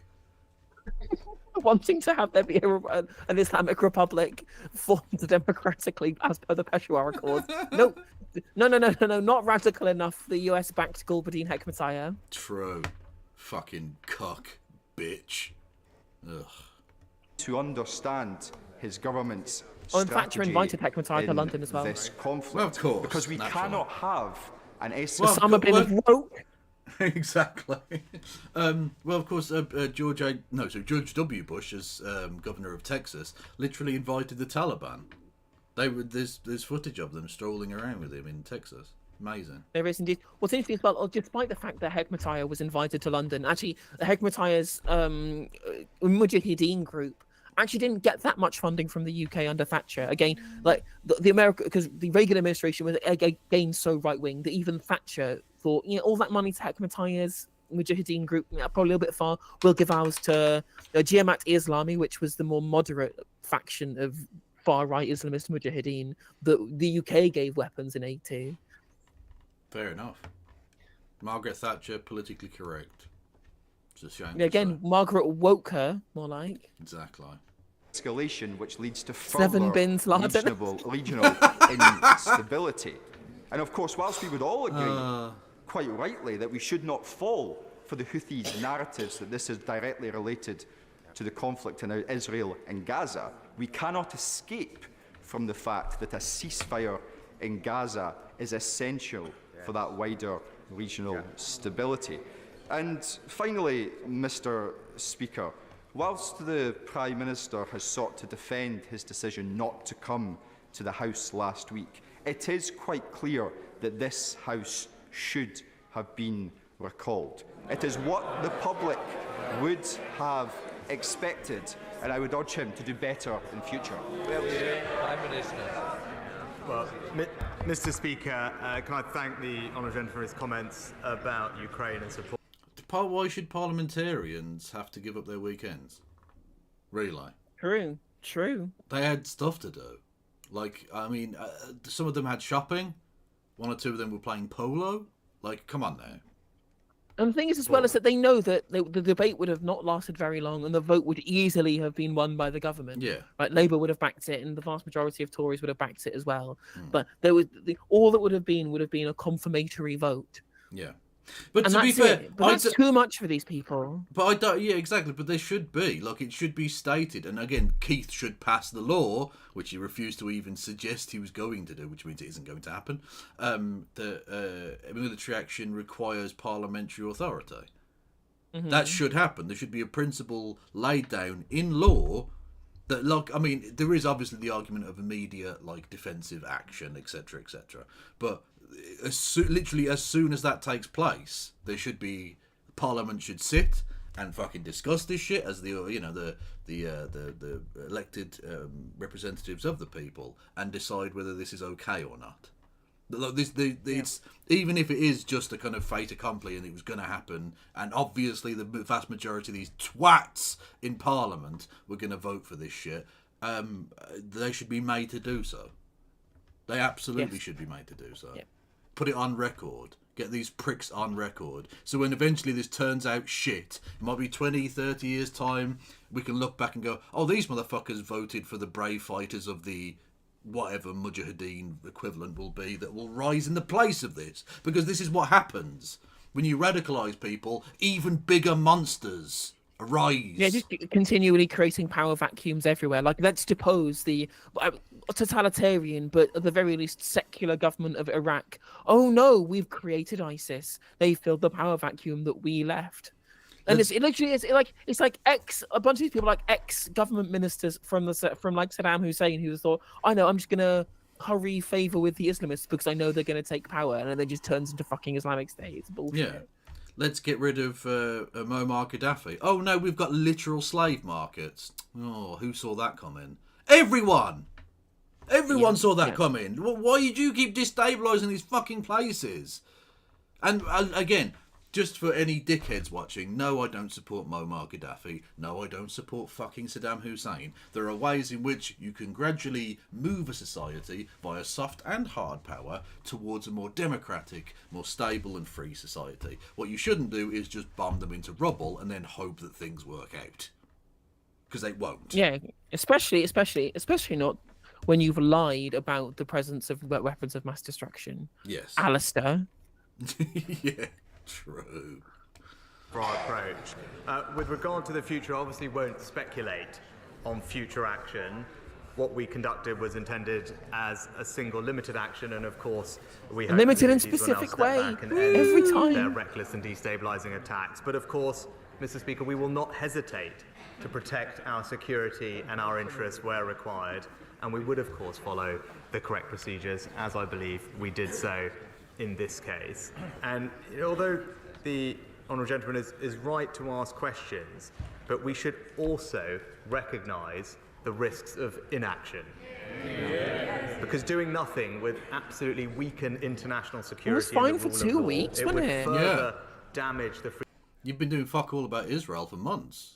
So what's the difference? freedom of navigation and the global economy. Sorry, And that's most importantly, so, it would no, that's not true. They actually sent some ships to protect the obviously very vulnerable Israeli coastline. They So- did. We went to the we put ships in the Mediterranean, didn't we? Yeah, brilliant, thanks. So they didn't do nothing. No, they actually actively helped the side doing a genocide. Cool. would send a very dangerous message that British vessels and British interests are fair game, and that is simply unacceptable, Mr. Speaker. And lastly, if I might say, and of course I'm happy to answer questions about the situation in Israel and Gaza, but this House should be very clear in making it clear to the outside world that What's there is no interesting linkage as well is that between what we have done last week. in the wake of Houthi attacks in the Red Sea, they could have just directed UK shipping to go around the Horn of Africa. Yeah. They could have just done that. I mean, obviously, it wouldn't be ideal, but if you're really genuinely worried about the civilians aboard the ships that could potentially be attacked by Houthis in the Red Sea, fucking send them around the Horn of Africa. Just do it. Like, these people's lives are more important than how expedient their shipping is.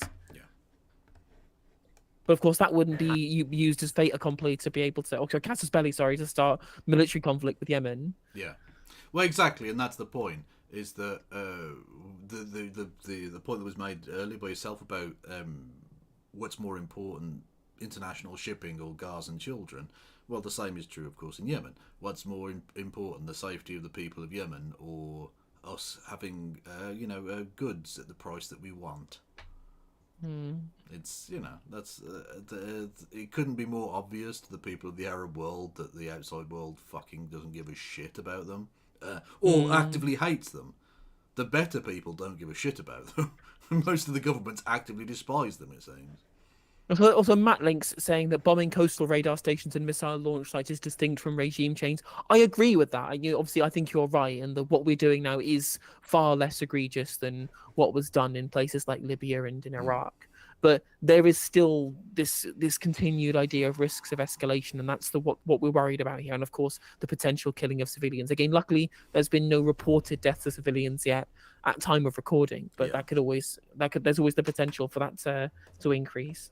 And of course, they've said this is a limited and specific blah blah blah. There's always mission creep. They'll do more. It's never just one action. Of course not.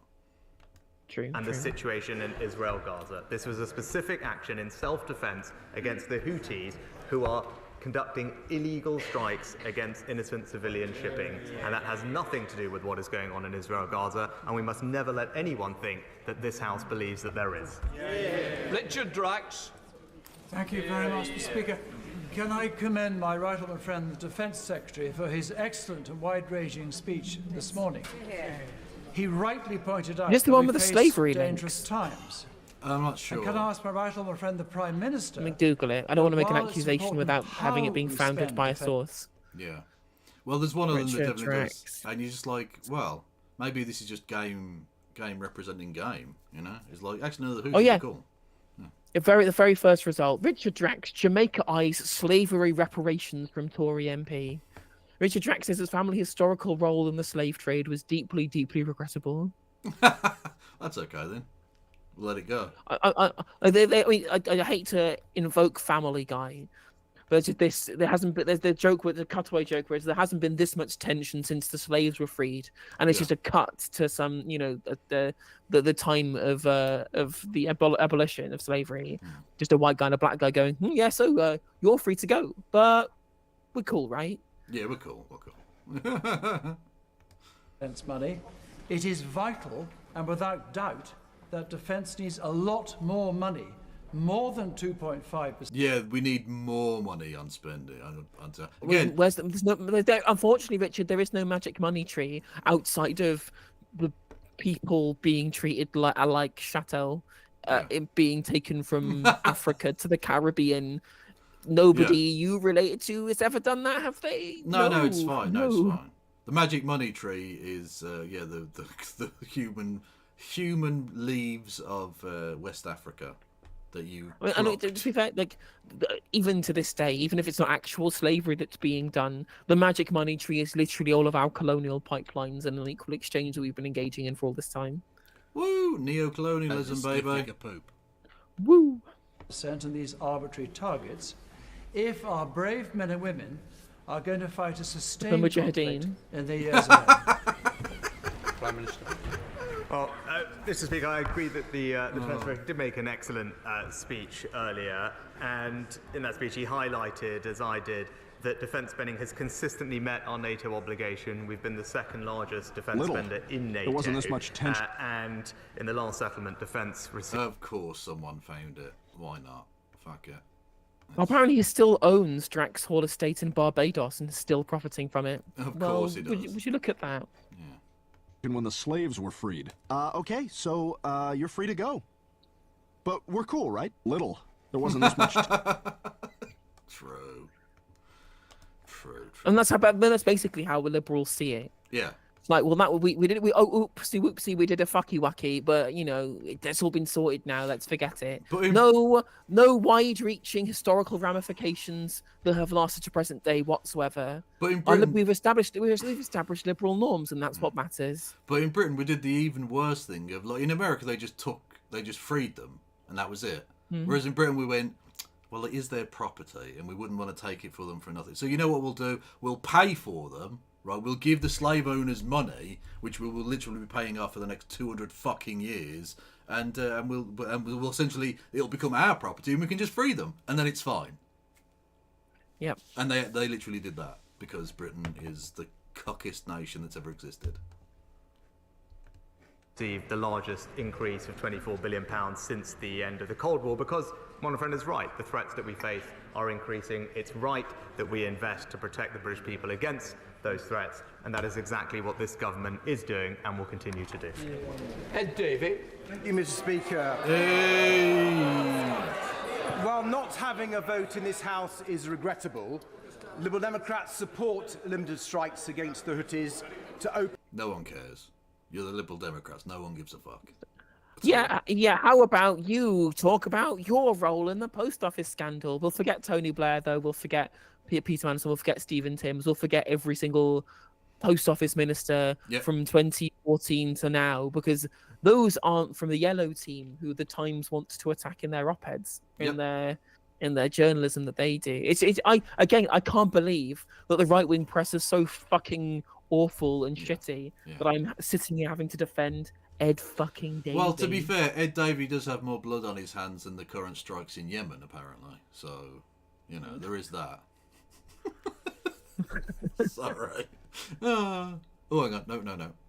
Open international shipping lanes. By the way, pause 1 sec. But they can always, by the way, if you're enjoying the content, you can support either of our streams, either myself at No Justice MTG or Kevin Logan, which is KF Logan 1875 on Twitch, or at Ploppy111 over on YouTube. You can do that. Obviously, YouTube, you can just subscribe to Kev because he's demonetized, but there's also Patreon and shit like that too. But on Twitch, you can subscribe for $3.99 or for free with Twitch Prime by linking your Amazon Prime account to your Twitch account. If you're watching on YouTube and you have Amazon Prime and you're not subscribed to me with Prime, or to Kev with Prime, of course, then it's well worth at least linking your Amazon Prime account to your Twitch account to get the free sub, because you're just transferring money from Bezos to us, really and truly, and it's free for you to do and gets you all of our emotes. You can drop bits, 100 bits of text to speech from me, or 200 on Kev's stream, although I have the cool Australian accent, so it's cheaper and better on my end. I kid.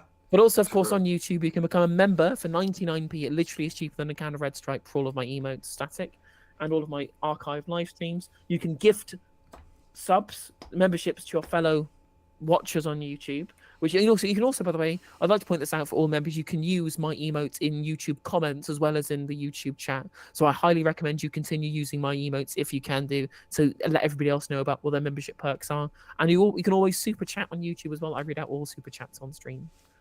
Yes, yeah. You're better at this than me. Yeah.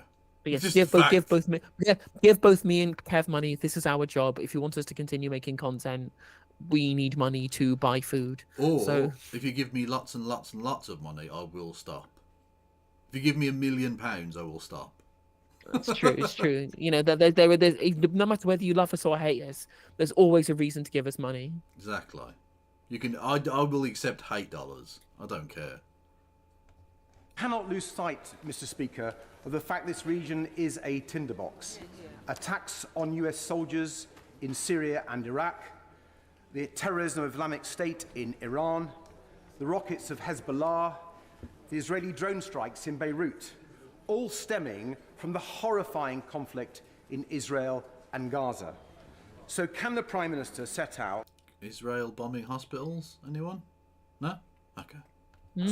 What conversations he has had with our NATO and European... Or, brilliantly, again, the most moral army on earth, okay, literally using live ammunition on people queuing up for food today. I've not seen any independent confirmation of this, so I'm gonna... Oh, okay. I'm going to not pass judgment. I mean, I would not put this past the IDF, and there are plenty of completely abominable things that they've done already that we can critique them for. But as far as I'm concerned, this is these reports have been not been independently verified yet, so I wouldn't comment personally. Okay, but I'm just okay. Let's say this has been an accusation that has been made. Yeah, I think that's fine. That's a reasonable thing to say. That's what I would agree with, yeah. And again, it's definitely something the IDF would potentially do, given how many Palestinians and their own hostages that they've killed. True. And how many people, and how they've already continually been told by their superiors that every single man of fighting age should be considered a terrorist, who should be considered a Hamas agent, because you can't tell otherwise, you know. So... Also, one more Jesus thing. Christ, woman! What? Sorry. But I want to point out, Davinia Robbins, you can't give today, sadly. You have given plenty already, basically every time I've streamed this week. You do not need to apologise to me that you've not given any more. You've already been incredibly generous, and I thank you very much for it. Yeah, and I would extend that. People say, like, oh, I'm broke or whatever. It's fine. Yeah, you don't need to ever feel bad about that. Like, I get that. When we talk about donations, it's really and truly mostly because people forget or they don't know. Yeah. Like people who, we're not trying to bully people into giving us money, although there is a bit of that, I guess. Yeah. But it's never the expectation that specific people should have to donate or subscribe or whatever. It's just a reminder that people who have the ability to do that, they can do that. Yeah. Because otherwise people will just, if you get caught up in the content, you can sometimes forget that if you can or want to do so, then that option is available. Because if you don't do it, people just won't. If you don't still, people just will forget. Yeah. To ensure that these limited strikes remain limited. Prime Minister. Mr. Speaker, of course, as I said, we are extensively engaging with our international partners, including our Gulf allies. I recently spoke to the President of Egypt just last week and will continue to do so. But again, I say this, it's important that no one takes away that this House believes on any side that there is a linkage between direct action in self-defense against the Houthis and the situation in Israel-Gaza. They are entirely distinct. We will do everything we can to bring more aid into Gaza. But the thing is, they're not entirely distinct. Like, don't get me wrong, I'm not suggesting that the Houthis are doing this to stop Israel or whatever, because that's obviously cope, basically. But the idea that we have to view everything in this entirely atomized, completely context-free way is ridiculous. It's part of the same problem. And you mentioned earlier about the way in which America and Israel has funded opposition groups, which become groups like the Houthis. Hamas, or indeed the Hamas. Yes, Hamas. Yeah. Yeah. That's devoid of any context. Yes, of course, it's not directly linked, but it's part of the same fucking problem. Of course it is. Fucking imperialist endeavours in these places have led to this fucking shit. Gaza, to make sure that we work hard for a sustainable ceasefire, and that is separate to our ability and necessary duty to defend our interests and our people. Sir Liam Fox. Thank you, Mr. Speaker. Can I commend the Prime Minister for his firm and principled response? Although someone's pointed out that Politics Joe have done a supercut of the lefty responses, and I don't really give a shit about what a bunch of Tory fuckers have to say, so we could watch the Politics Joe supercut. Yeah, that's probably best. Because they're all going to say, yeah, this is great, this is awesome, let's bomb brown people. What you want is someone who actually has some sort of, opposition thing to say, I guess. Moral integrity. Yeah, a little bit.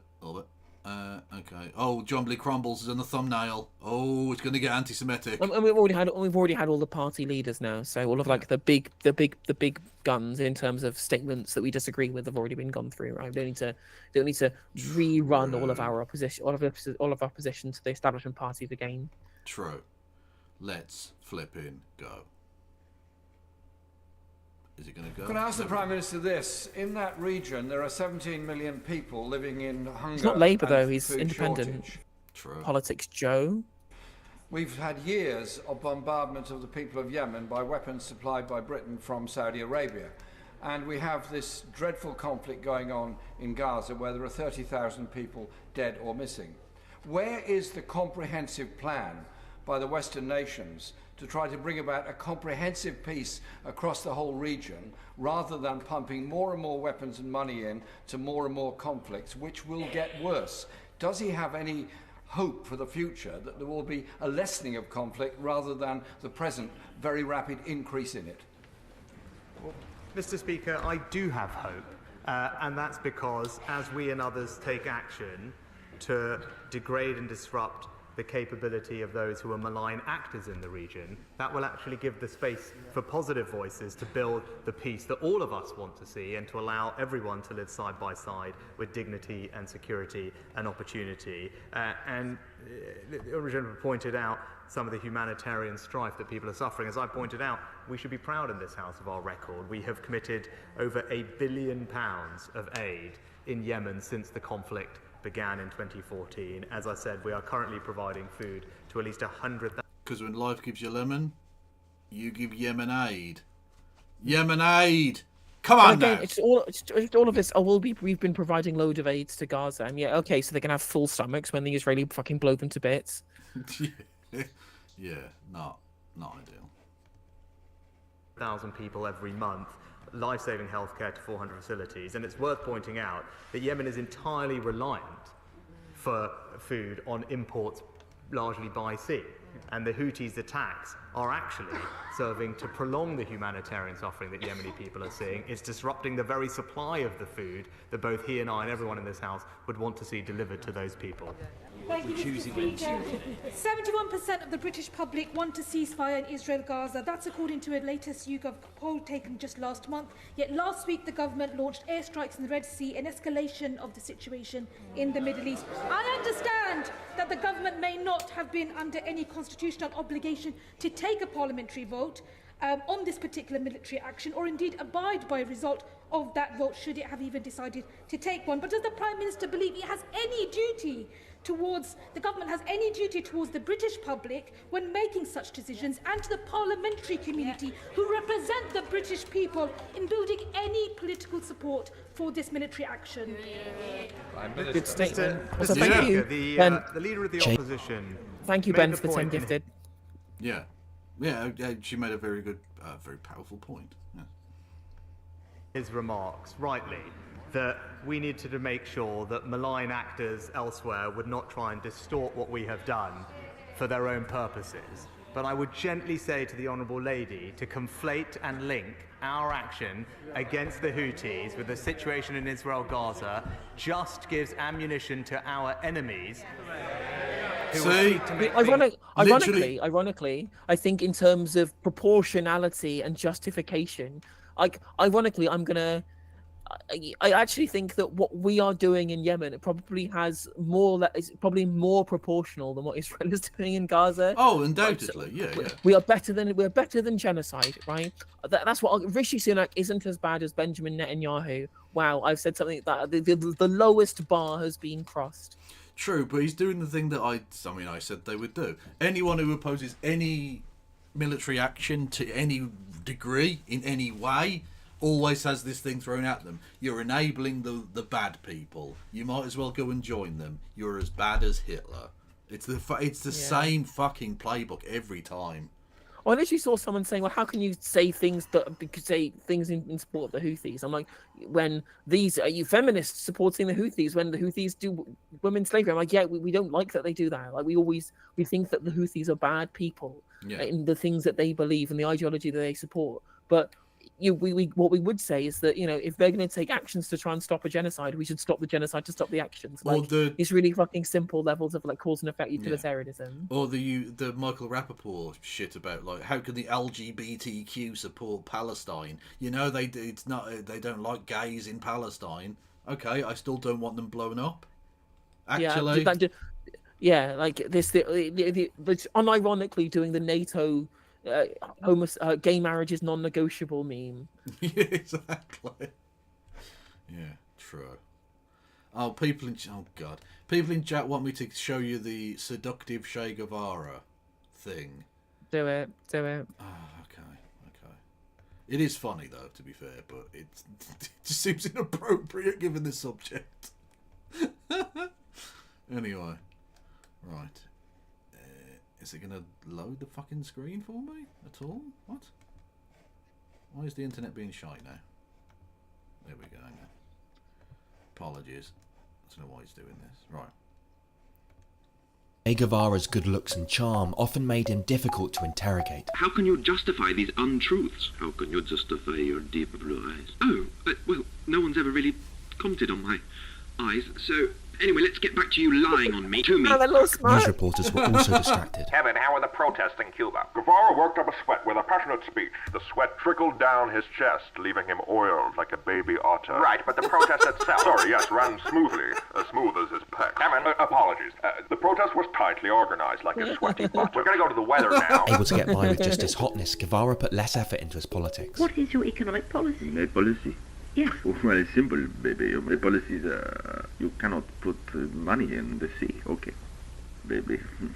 What? Ask me about my biceps. Eventually, his boss, Fidel Castro, stepped in. Jay, you need to stop the pretty boy stuff. You need to stop being so cute. Jay, it's not going to work on that tight outfit works on you. Stop. You have a sexy beard. You're embarrassing yourself. You have perfect ears. Kiss me. Oiled like a baby otter. I was fucking crying. That's quite a phrase. Yeah. Okay, chat, now leave me the fuck alone. We're talking about serious politics, okay? With your weird distractions and your baby otters. It's weird. Worse in the region. We have acted in self-defense. I've explained the reasons and the processes that we have followed and the accountability that I have to Parliament, which I am now here discharging. And separately, we will of course work very hard to bring humanitarian aid into Gaza and to try and bring about the sustainable ceasefire that we all, of course, want to see. Have you seen the pictures of Che Guevara in disguise travelling through Bolivia? Yes, I have. Amazing. They're incredible. That is absolutely fucking incredible. I love them. Well, they did such good work disguising him when they initially snuck him out to, well, I presume it would have been Tanganyika or Tanzania or whatever the fuck it's called now. Oh, it was called then. They did such a good job that when he met his daughter, the last time they ever actually met in person, she didn't recognise him. No. Amazing. Literally that good. Chat, it was literally just me. Okay, Phantom of Black, stop distracting us with otters, okay? Thank you very much, Mr. Speaker. The Foreign Secretary said yesterday that the purpose of the airstrikes in Yemen was to send a message. But the message that we intend to send isn't necessarily the message that gets received. And can I just say, she's going to be so missed in future parliaments, because obviously she's stepping down in the next election. She has been an asset to what has been, frankly, a slurry of shite that is British parliamentarianism. And, yeah, I'll miss her. I'm gonna miss her too. At least because I like Sean Berry as well, so I think she'll make a good MP in Brighton Pavilion. Should of course she win the seat, which is looking increasingly within the balance. Right, I think she probably will still win the seat, but with a much reduced majority in Brighton Pavilion, given the council results and the lack of name representation she has compared to Caroline Lucas. But the polls are saying that she will still win it. It was interesting. Yeah. You go on, sorry. Different. No, go on. I would say that obviously we're going to talk about it later, but in the big YouGov poll, they predict that Caroline Lucas is going to, Carla Denius is like 2 points behind on current polling on a uniform swing in Bristol Central. So, you know, there's potentiality for both of those seats, either to be Labour, be one each, or be both Greens. So it's going to be that's going to be the interesting part of the next election. True. Interesting bit. Although I know I did see Curtis, our friend at the Turning Point Lefts, mentioning this on chat, and I just have to say again, he's clearly racist towards a woman of colour, slay queen, girl boss in Thangam Debonair. And you know what? You don't need to be scared of a woman of colour being that powerful and awesome, yeah? It's true, it's true. More female women of colour genocide enablers. Woo! That's a meme that I won't let die. Unlike the people that Thangam Debonair will let die. Hey! And the message seems to have been sent to many in the region that the UK is intervening in the war very clearly on the side of Israel. So what plans does the government have to manage and contain the escalation that is likely to ensue? Because simply proclaiming that this activity was intended to be limited, not escalatory, does not make it so. True. And that's why we took this action as a last resort after extensive attempts at diplomacy, including a UN Security Council resolution. And again, the Honourable Lady could help, because this Parliament can speak with one voice that the outside world and our allies in the region know that this does have nothing to do with Israel and Gaza and has everything to do with our self-defence. I appreciate why the Prime Minister's not trying to link this to Gaza, but the reality is the longer the Gaza war goes on, the greater the instability in the Middle East will take place. It's nearly 100 days since he gave his Exactly. Well, this is the statement. thing. If they stop the genocide in Gaza, it's not like all of the other problems would dry up, but it would definitely make the situation a lot better. Just across the board. At least it removes an excuse for dickheads to use, at the very least. As well as, of course, you know, stopping an actual fucking genocide. Also, I'd like to say, despite his melty tendencies, John McDonnell's still my favourite MP. I really like John McDonnell. What's his melty tendencies? The fact that whilst Keith Starmfront is doing his best, you know, purge of everybody to the left of Gerhard Schroeder, John McDonnell is just consistently, just doggedly writing concerned letters whilst doing actual nothing of concrete, and that's a bit melty. But even so, like, was he your favourite MP then? His actual, I think his actual politics, his level of pragmatism, his rhetoric, his consistency in terms of the positions that he takes. These are all things I very much respect. And he was a great shadow chancellor. He was an great shadow chancellor and a great rhetorician as a shadow chancellor. When you listen, when he was allowed to speak and he had the microphone, he was really good at bringing people over to our side and winning people over. Well, I would say probably better so than Jeremy Corbyn was. He was eventually, although I think it was a bit of a faux pas very early on when he brought out Mao's Red Book at the dispatch box. What was funny is that it was actually being used because he wanted to compare George Osborne to Chairman Mao, which I thought was very funny, right? He was using it as a denigration of Chairman Mao, or at least the kind of the appetite that Chairman Mao had towards internal democracy within China, rather than here's the quotes I'm bringing out from Mao Zedong from this book that are relevant here. And it was like, how about you need this, George, because clearly you're more like him than I am, which I thought was a very funny moment that people just took in the complete wrong way because he just got reported as John McDonnell gets out Chairman Mao's Red Book in Parliament. True. Although it was the one funny thing George Osborne ever said as a response was he took the copy of the book and went, "Oh, it's his own personalised autographed copy," which I thought was quite. No, I'll give him that. Oh, that's not a bad little comeback, I guess. But it's, you know. But like when you have that stank on you of being like far left or whatever, like don't bring out the Red Book. Like it's as good a jibe as it might be. It's probably not going to be taken the right way. No, yeah, exactly. You've got to be super careful with the shit. Yeah. Horrendous actions by Hamas, and he justified the actions this week with regard to protection of maritime rights. In that 100 days, 7,000 Palestinian children have been killed. What effective action is he taking to protect the right to life of Palestinian children?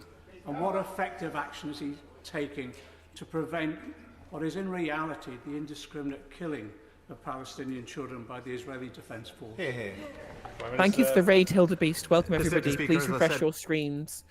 You're welcome to the No Justice stream. I'm a socialist from the UK, covering UK politics. I'm here with the one, the only, the man, the myth, the legend, the Milo Yiannopoulos destroyer, Kevin Logan. True. Yeah, KF Logan 1875 over on Twitch. Hello. We are watching the parliamentary debate about Yemen strikes in UK Parliament.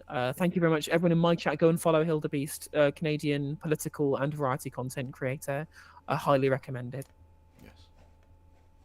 We are deeply concerned about the devastating impact of the fighting in Gaza on the civilian population. Too many people have lost their lives already, and that is why we continue to call for international humanitarian law to be respected and for civilians to be protected. It's something that I continually raise with Prime Minister Netanyahu when I speak to him, and it is why we're doing absolutely everything we can to get more aid into Gaza to help those children and everyone else affected by what is so they can die again, so they can die with full stomachs. And that's it. That's the only justification they have done. Cannot be interrupted. Can you... Fuck me, YouTube is being dog shit tonight. Yeah, exactly it.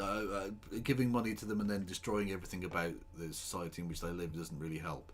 Like they said, there's got to be a right for them to return to their homes. What fucking homes?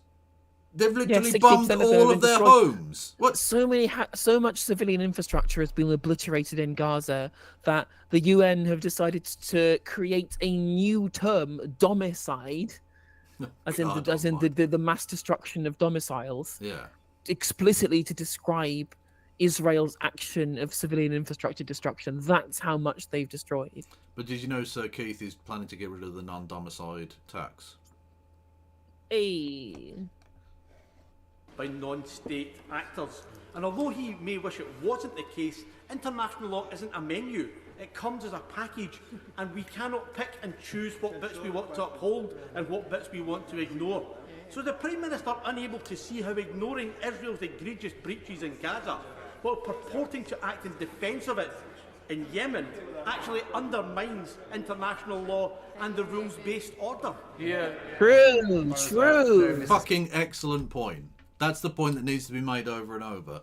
We can't, you can't say we support the international rules-based order, but Israel is allowed to just do whatever the fuck it likes because she has a right to defend herself. It's just ridiculous. That's you're absolutely right. Again, I will go back to this point I've continued with over and over and over again. The only places, the only countries that have a consistent position on any of this in terms of the quote-unquote international rules-based order are countries in Latin America, essentially, and the quote-unquote rules-based order as was set contradictorily by the United States in terms of they have to follow it, but we don't, was explicitly created in that way to try and undermine the ability of the global south, including Latin America specifically, to be able to rule itself under this chop logic international charter of liberal internationalism. And now they are the ones upholding it, whilst everybody else denigrates it by their support of Israel. So thank you, based Lula da Silva, based Gabriel Boric, based Luis Arc, based Javier Milei. Who was and obviously there's the Gustavo Petro in Guatemala. Evo Morales. Not Guatemala, Colombia was Gustavo Petro, rather. Sorry, Evo Morales. Well, Evo Morales is not the president of Bolivia anymore. It's Luis Arc. But no, I know he's not. But I'm just saying, he was ahead of his game on this one. True, absolutely. I mean, Gabriel Boric was the first person to kick out the Israeli diplomat, the Israeli ambassador from Chile. Base. Which is pretty cool. Yeah. Oh, talking about Javier Milei, did you see that the Argentine annual inflation rate is now the largest in the world at 211%? Love it. Love to see it. All that anarcho-capitalism going super well. And now he's cut all government aid, so people are literally starving in the streets. Literally, people in major Argentine cities having to go through skips looking for food. Yep. Awesome. Yep. Excellent. That's anarcho-capitalism, red in tooth and claw. Yep. Speaker, Israel has the right to act in self-defense against Hamas, which conducted a terrorist attack on them, and we continue to call for international humanitarian law to be respected and for civilians you never to be call them out when they conflict. do violate it. Yeah, exactly. Nothing ever happens. Yeah. Genocide, forced transfer, the failure to apply the rules of what an occupying power should be able to provide, things like water, etc., all violations of international law consistently and constantly as well, with regards to things like forced transfer. These are explicit war crimes that are being committed in front of our eyes, and you never ever call out. Even your foreign secretary couldn't even bring himself to say that Gaza was occupied. Ridiculous. In the select committee hearings. Yeah. Destruction in Gaza is intolerable, with well over 20,000 children and innocent civilians. Can I just say, Slough isn't a real place. Don't be silly. Come friendly bombs, eh? Exactly. Come friendly Already Hamas, killed please by invade Israeli Slough. forces. More Exactly. It's not that far from Doncaster. Let's go. Not that far from. Well, definitely not in Middle East regions. For the legal reasons, I like to point out that was a joke. I do not hope that Hamas invades Slough. Look, if it's okay for John Betjeman to talk about bombing Slough, I'm sorry. It seems perfectly fine. Wasn't he fucking poet laureate? So it's fine. Apparently, it's open, fair game to just talk about Slough, talk shit about Slough. It's fine. They're the one place where you're allowed to promote terrorism. Apparently so, but specifically, you can talk about unnamed bombs, but as soon as you mention Hamas, Hamas, as soon as you mention Hamas, suddenly that means you're on a terrorism watch list because they're a prescribed terrorist group, which is of course true. Yeah, but as long as you talk about generically about bombing as a solution to town planning problems, that's fine. Yeah, okay. Not an issue. than 100 Israeli hostages still held by Hamas, and the real risk of an escalating wider regional conflict. We desperately need an end to the violence. So can the Prime Minister explain exactly what diplomatic progress he has achieved towards securing a sustainable ceasefire and peace? None. He's made no progress because he has no interest in making any progress because he has no interest in that end result. Checkmate. In Gaza. Can I thank the honourable gentleman for, I think, being the first member opposite to actually remind the House that Hamas still holds 100 Israeli hostages, and it's good that he pointed that out. Some hostages, some are POWs. Worth pointing out that there are some of them that are POWs. I know that seems like a really fucking nitpicky point to make, but there's literally been people saying bring them home about legitimate prisoners of war, which there is a minority, right? The majority of these people are civilian hostages being taken in which is of course a war crime. But when you see people, please bring back this IDF soldier home, and I'm like, no, they're a prisoner of war. Like you invaded the territory of Palestine, and they have taken prisoners of war. Like that's legitimate military action. I apologise for that outbreak of terrible anti-Semitism. It is true. I mean, again, yeah, I just can't help myself. Everything we can to bring about that sustainable ceasefire, whether it's working with the Qataris and others to secure the release of hostages. Good night, Vogel. And put more aid into Gaza, because I want to see Mayor what he wants McCheese to in see. chat asks. No one wants Sorry, to see Kev. this conflict Pause go on again. for a moment. Yeah, no problem. Mayor McCheese in chat asks, are people boycotting Starbucks and McDonald's and others in the UK? Yes, but not because of anything to do with Israel, just because both of them are shit.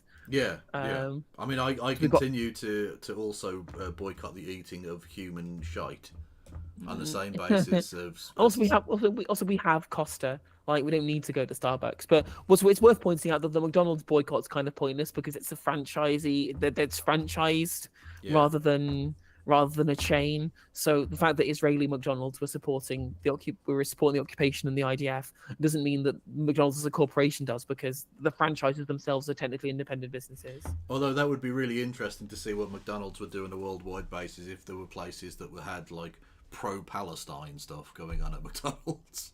I mean, there were literally pro-Palestinian McDonald's in like Arab countries. So, I suppose that would make sense. Yeah. It's the Palestine burger.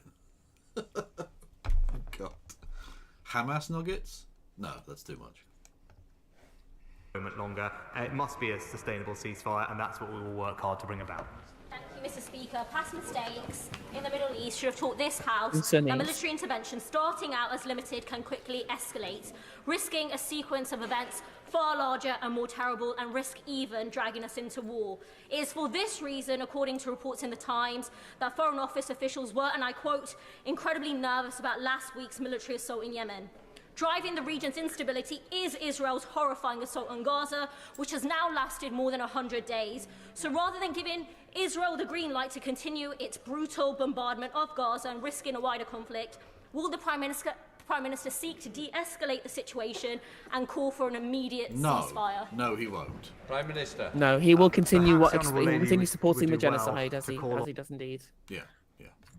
On Hamas and the Houthis to de-escalate the situation. Andrew Percy. Yeah, that's How can Hamas de-escalate? Like, just the Al Qassam brigades just putting their hands up and surrendering?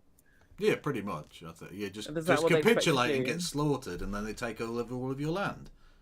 Brilliant. Yeah, that's definitely a plan that could actually be Well, feasible. what was it? There was an interesting development, though. Actually, despite his previous statements, Yoav Galan has defied his own prime minister in calling for Israel to explicitly strengthen the Palestinian Authority, which I think is an interesting development. The fact that, considering the statements that Yoav Galan has made, which have been pretty fucking horrendous so far, the fact that even he is outwardly undermining Benjamin Netanyahu in calling for there to be like a strong Palestinian Authority just shows you how fucked Benjamin Netanyahu and his far right accomplices are. Yeah. Oh God. Well, there's some news possibly that Zelensky has asked the government of Switzerland to organise a high-level peace conference. Well, that would be an excellent development if peace is achieved. It's very sad watching loads of Ukrainians die. True, but I do wonder what they might have to give up for that peace. That's the problem, and what Russia will do in the lands that it takes over. Anyway, either way, it's a fucked up situation, but that's just a thing that's apparently It is fucked up. It is breaking on the wires. I mean, the issue is, I think the issue that we have at the moment is that Russia have got their land bridge now between Rostov Oblast and the Crimean Oblast. Yeah. So the chance of even something that I don't think Ukraine should agree to. I don't think they should agree to, letting the independent states join Russia, because let's be real, like they call themselves independent republics in the Donbass, but we all know that they're going to join Russia if they did actually get succession, right? Yeah. In the LPR and the DPR. Even so, on top of that, but now that Russia have already claimed their land bridge between Rostov and Crimean Oblasts, they're not going to give that shit up even at peace talks. So the idea that even on a potential peace talk, meaning that Zaporizhia and Kherson, I don't think even they're on the table unless the oblasts get split across the current front that the war is seeing. I find that really difficult to be the position that Russia would want to agree to. So the fact that I just don't know what the potential result of a peace conference would even fucking be at this point. Yeah, I don't know either, but it's certainly an interesting development, and peace has to break out at some point. This 3-day special military operation that's 2 years old now needs to fucking stop. It is. I mean, Dot Gobbler points out there might be the land bridge might become a DMZ, which would be interesting. Yeah, that might also be a possibility. Yeah, that could be a thing. Either way, it's impossible that Ukraine doesn't lose some territory that it had previously had. So like, it's a loss. It's a loss for humanity in general, but it's going to be brutal, sure. It is indeed. Also, thank you for pointing out in chat, Specs Bean Farmer, that Costa Coffee are actually also on the BDS list. So it's Cafe Nero for me, and they have better hot chocolate anyway. But also, if you're doing coffee, why go for the shops that sell you hot brown milk? Just go and make your own fucking coffee. I go over there. I go over there for the posh hot chocolates anyway. I don't even drink coffee, and I'm not a coffee drinker. People on stream will know that I'm famous for drinking energy drinks like Monster on stream if I want a caffeine fix. But if I'm going to get a hot drink, I want to get the posh hot chocolate with the cream and the marshmallows. Fair enough. I'm a child. No, that's nothing childish about that. That's a beautiful thing. True. What's the go-to? Oh, sorry, no, that yeah. What? There was something else you wanted to take a look at, and I've totally forgotten. What Yes, it was. I'll drop the article for you in Twitter DMs. Just bear with us one sec. There's been a massive YouGov poll. Okay. What's this? You fucking racist. Bassem Youssef, heated debate over Israel-Palestine. Oh, that's the thing you wanted to take a look at, wasn't it? The PVD. I'd already seen it. I've already watched the bits and pieces on TikTok that were going viral from the Bassem Youssef debate. It's probably something that you would want to watch, though. It's well worth actually watching on your end. I will do at some point then. Yes. Thank you, Scribby. Yes. Right. Let me find the. Yeah. So no, there's been lots and lots of polling around the upcoming general election in Britain, and this particular one is amazing because the Tories are going to get fucking wiped out, and the poll that we're about to take a sort of look at the results of would see, I think it's something like 11 government ministers fall, and beautifully, the Chancellor of the Exchequer, which would be Jeremy Hunt, which would be the second time ever that a Chancellor of the Exchequer a sitting Chancellor of the Exchequer had been voted out at a general election. The other one being George Brown, a previous Chancellor under Wilson in the 60s. Which would be amazing. I mean, that's almost unprecedented. Yeah, incredible shit. It is almost unprecedented that we would get into this position. I think it's worth actually.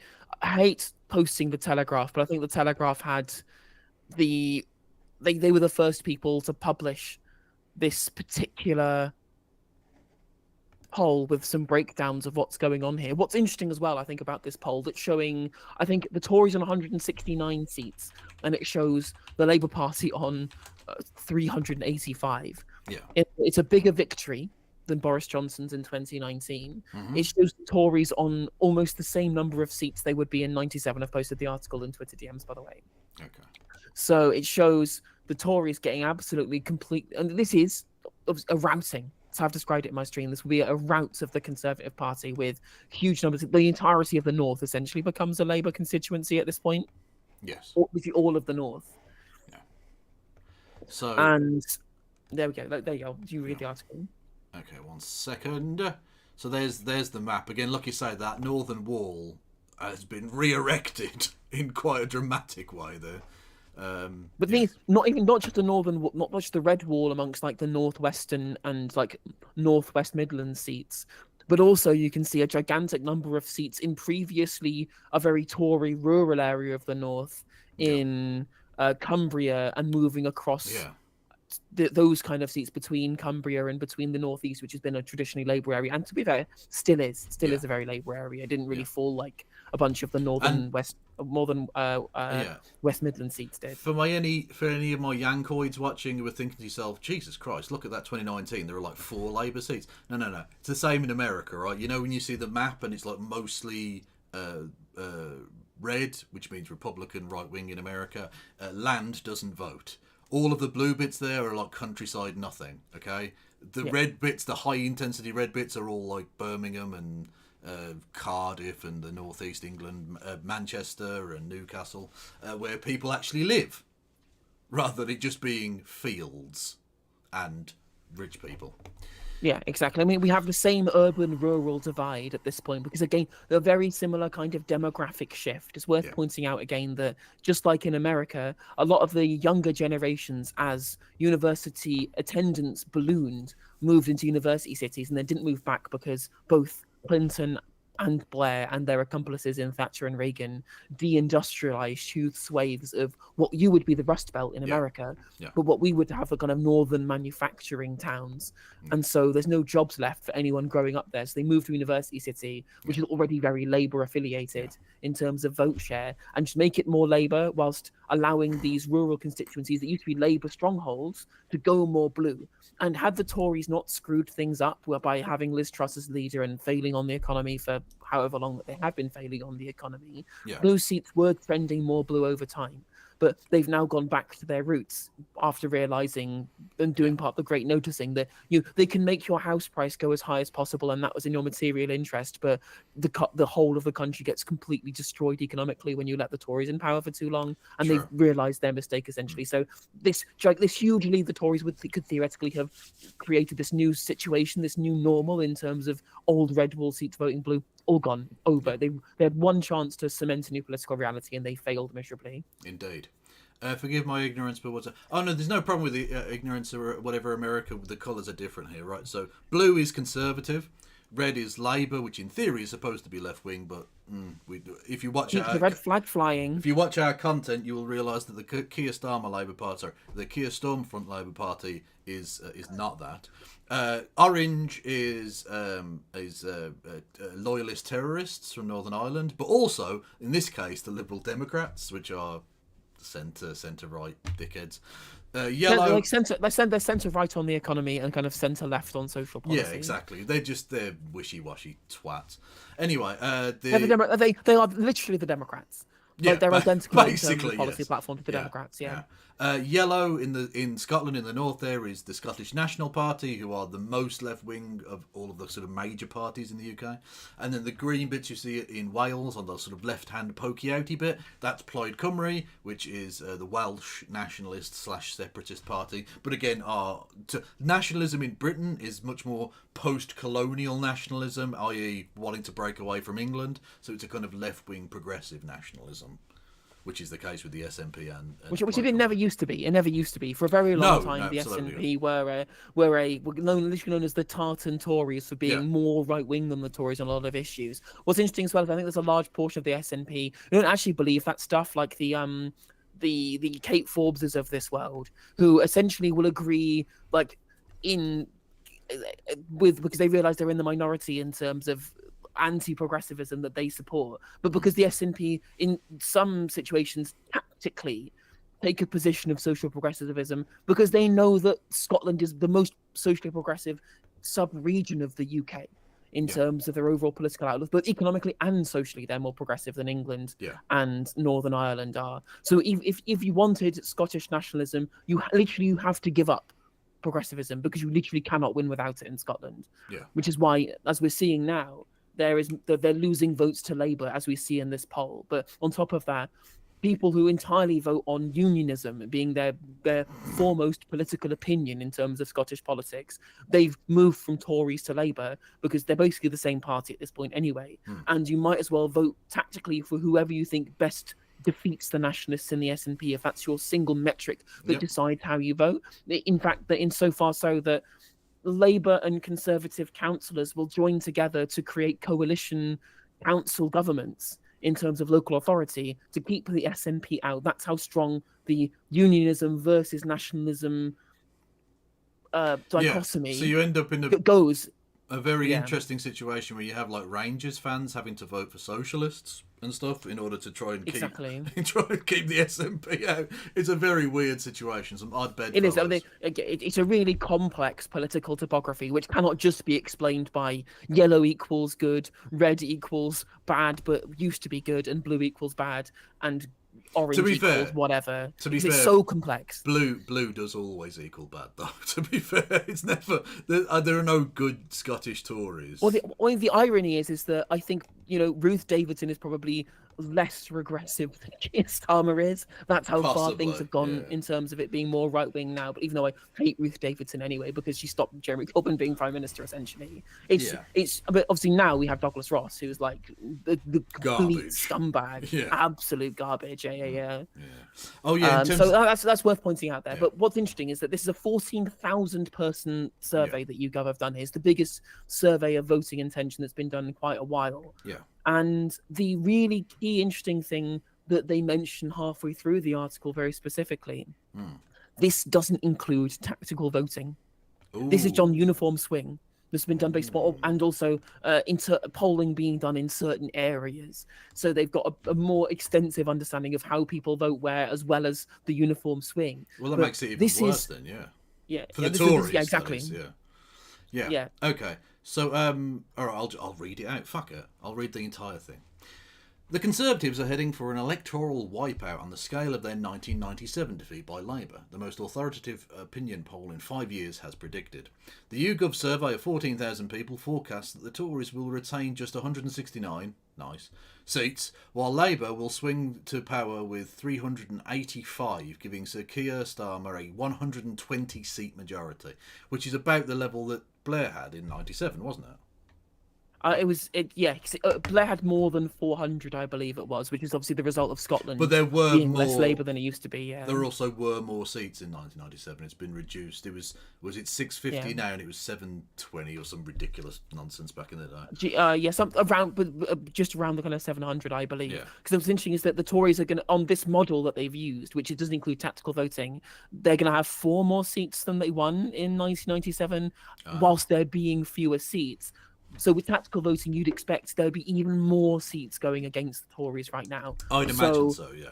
Yeah, like the outlook is already looking grim. I mean, the people reporting Because we've on this, already, it says later in the article, yeah. We've already seen, in terms of tactical voting, the majorities that have been turned over in by-elections. Now, of course, by-elections aren't necessarily indicative of general elections. It's a very different situation. But in terms of the number of people who are prepared to tactically vote in areas in order to just get rid of the Tory is huge. They've overturned some of the most historically massive majorities at a couple of recent by-elections that we've seen in basically in Britain's fucking history. So the idea that that this is even remotely true, or this is an even remotely accurate picture of how it'll work out in reality, the Tories are going to get absolutely annihilated. They could be looking if things at stay like they are. Yeah, exactly. Absolutely. And they're just getting worse and worse. Not only can I not see them turning it around, I can't see them even making the situation not much worse. That's why. Oh, the longer they stick around, the more incompetent they look. It's awful. It's just getting worse and worse and worse. And so ultimately, with tactical voting thrown in, they could be looking genuinely at not getting to triple figures. I think that's impossible. very much potentially on the cards. But it's worth pointing out that whilst tactical voting has always kind of been a thing, it's never actually really shown a big dynamic difference historically in terms of the way people vote in UK general elections. Yeah. But the problem that we have now is obviously the Tories not only are incredibly incompetent and ridden with scandal and destroyed the economy, but as well as losing support in terms of ideology, where people lie as the population ages and certain parts of the historic demographic electorate have started to, let's say, leave the electorate, to put it in a nice way. Died. They're dead. They've died. They're dead. They're killed by the Conservative government during the pandemic, lol. But what this means, we've got to the point where the rate at which the hatred of this government is driving the way people vote, because Labour are offering nothing, and the polling shows that people actually don't know what Labour stand for and just voting to get the Conservatives out at this point, means that people are far, far, far more likely to tactically vote than they ever have done. It's going to be a huge part of the next election, really and truly. So it's going to be really interesting to see how people will look at their own certain areas. And I would always say, don't go to the tactical voting websites. They never really know what's going on, and they use like simplified models in terms of previous votes and new votes, whereas there's one surefire way. Just assume the Lib Dems can only win here. It's only the Lib Dems that can win. Doesn't matter. It doesn't matter previous results. You have to vote the Lib Dems. They can win here. Honest. There are plenty of seats which tactical voting websites will tell you to vote Lib Dem because they were like the previous people who came somewhere close to second, which isn't actually true in the long run. Yeah. But lots of those Conservative votes are just going over to Labour, which means Labour are the real opposition there. If you wanted to tactically vote, I don't think you should tactically vote. I think you should vote for the Green Party, whatever seat that you live in, unless it's like an FCG seat. I think you should vote for the Green Party because I believe tactical voting just means that you just get something that you don't want all the time. But even if you do want to tactically vote and you were somebody who was going to anyway, you shouldn't use the website. Look at the polling in your area, talk to people that you know, understand what the current voting demographic looks like, not what was happening in 2019, because it's going to be completely different. Everything's going to change.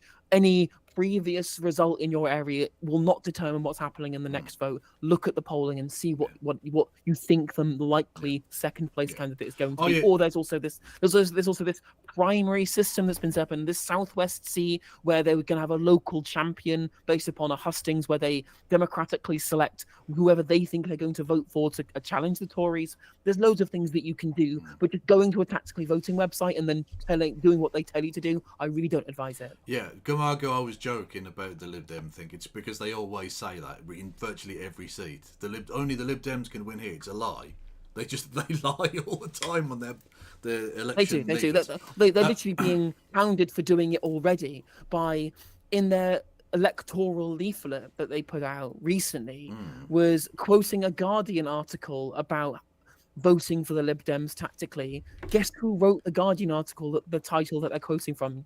Probably a Lib Dem leader or something, yeah? Literally was Ed Davey, yeah. Of course it was, yeah. There's an op-ed from Ed Davey in The Guardian that they're quoting the title, which I find really funny, without saying it was, obviously. So, the Lib Dems do to continually lie. And Matt Links is right in chat that there is indeed a demographic of Labour millennial voters being turned off Labour and driven towards the Greens. I mean, look at Carla Denyer in Bristol Central. Yes, these areas there's going to be a really big increase. So you'll see increases in the Greens vote in lots of cities. So you'll see increase in the Greens vote in London because there's a big Muslim population based upon the difference in position on Gaza.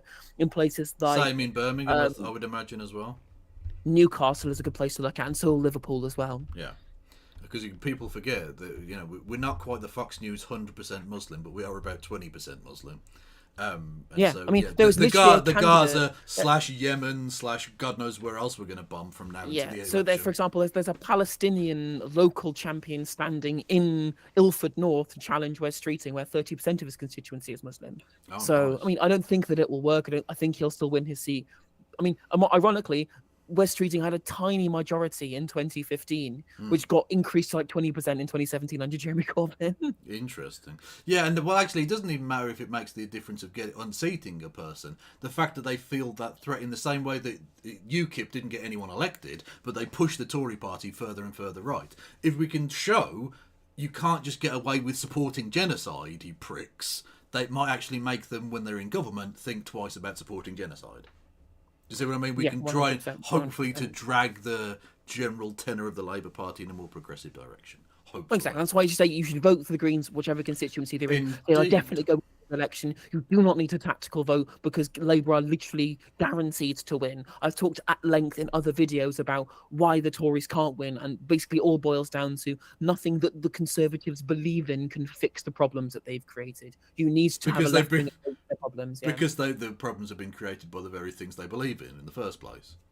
Exactly. So more of that stuff will they're literally saying like, oh no, actually we can put out this fire with this patented fire that we have. Exactly. So they're just that we've created. Yeah. And the next paragraph is absolutely key in terms of understanding is key in terms of interest for the red wall thing. Because for me, what summed up perfectly the bullshit behind the Boris Johnson thing, but the bullshit in general with the Tories, is when they won those red wall seats, and he said many people voted for us for the first time in these seats, and that's true. Many of them, for generations, their families had never voted Tory. They were despised. The Tories were absolutely despised in those regions of the north, and rightly so. And they put their faith in Boris Johnson because he offered a more economically, not socialist, but certainly a more redistributive, interventionist, more interventionist, less Tory, frankly, manifesto. And so they went yes, with it was a combination of three things. He said he hoped to put the trust that they'd shown in him and in his sort of plan for the country would be repaid, that he would repay that investment. And like you say, that was an opportunity for them to build a new political paradigm in Britain. Right, a complete reshifting of the focus of it, and they threw it away completely. Yeah, they did. Boris Johnson was too left wing for them. That's the ironic point: is that Boris Johnson was too left wing for the Tories. No, but on that graph, do you remember on that graph, he was basically Hitler. So I don't know what you're talking about.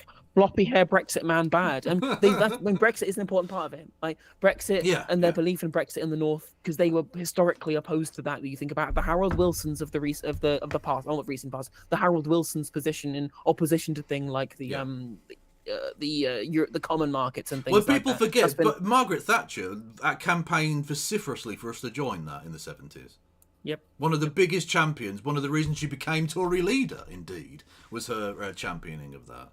And people forget, Tony Benn campaigned the exact opposite way. We had a complete flip reverse, 180 degrees over the course of 30 years on that one. It's a mad situation. It's very, very true. It's very, very true. But the second thing, as you pointed out, was this desire for more interventionism, desire for more redistributors, and from the south to the north, regional redistribution in terms of maybe not rich to poor, but at least richer areas to poorer areas in terms of the north being left behind by previous Conservative governments, which he promised to do with his levelling up that never obviously materialised because it was always a lie because he's a Tory and they always lie. And the third one was that Boris Johnson didn't seem like the average Westminster politician. I know that might be really kind of shallow analysis of this, but I think that him being a bit of a bozo actually helped him in his constituencies. There's a reason that character, he carried on with it, because it did work. He seemed much more weird, but also human on that basis. Like one of the critiques we have of people like Rishi Sunak and like Sir Keith Starmer, I always call him Keith now, to the point where I've forgotten that isn't actually his fucking name. So naturally that Keith comes out. Sir Keir Starmer, right, is that they're robotic. They're lizard alien people pretending to be human. They're not real people. Whereas Boris Johnson, it's a cultured, purposefully coutured character that he's doing with his weird hair and his stupid mannerisms and all the rest of it. But that seems to make him look like a human being. He's not boring. He's not. He doesn't look like he's doing PR speak bullshit. And that's something that people can jive with in an era of just dickhead in a suit after dickhead in a suit after dickhead in a suit. You know? Yeah, I mean, Johnson embodying, as Michael Gunn points out, the anti-elite vote in the same way that Brexit did, because Brexit was being championed against people like Cameron. And it's such bollocks because they all went to the same schools and universities. Boris Johnson's an Etonian fucking Oxbridge wank face. But he, in the same way that Trump lives in a fucking skyscraper in Manhattan, but he's against the urban, rural, the coastal elites. Bollocks! They're exactly the same fucking people. It is bollocks, but it was a strong electoral tactic. Yeah, exactly. It worked. Look, there's no doubt it worked. The numbers don't lie. They both got elected. You know, that's how it works. But it's anyway. Regardless of that, right? Back to the article. Every red wall seat won from Labour by Boris Johnson in 2019 will be lost. Again, he said, we hope to repay your investment in us, and they didn't. They lied. Nope, exactly. They had one chance. They had one chance to create a new political zeitgeist, and they have not just thrown it in the bin, they've also set the bin on fire and sent it in a submersible to the Titanic. True. Although, ironically, that would put out the fire because it'd be water. Anyway, yeah. The poll indicates, and the Chancellor, Jeremy Hunt, will be one of 11 cabinet ministers to lose their seats. That will be good. Because we don't have enough Portillo moments from 97. I mean, we need to see more. You can't even call them Portillo moments anymore because there'll be so many of them. You'll have forgotten how many of them there were. True. But I still want to see. It's going to be kind of unremarkable in how many there's going to be. But I do want to see wankers, Jeremy Hunt included, looking sad on the stage of a sports hall in rural Yorkshire at 3 a.m. I need that. Inject it into my fucking veins now. Okay, I need it. The Tories will win 196 fewer seats than in 2019, more than the 178 Sir John Major lost in 1997. Ouch. It'll be the biggest loss in seats since 1906. Oh, fucking Christ! In 120 something years, or nearly 120 years. The Tories will... Sorry, there we go. The poll exposes the huge influence that Reform UK is said to have on the election result. The right-wing party... you can tell this is the Telegraph, because it's not really that, as such. It really... Anyway, I'm not saying it's a minor factor, but it's not the major factor either. The poll exposes the huge influence of Reform UK is said to have on the election result. The right-wing party would not win any seats, but support for it would be the decisive factor in 96 Tory losses. Hang on. So they would still have over 100 Tory losses regardless. Even without that. So anyway, right. The difference between a Labour majority and a hung Parliament, which just goes to show you again that without the Farage stepping aside last time, it wouldn't have been anywhere near as bad for Labour.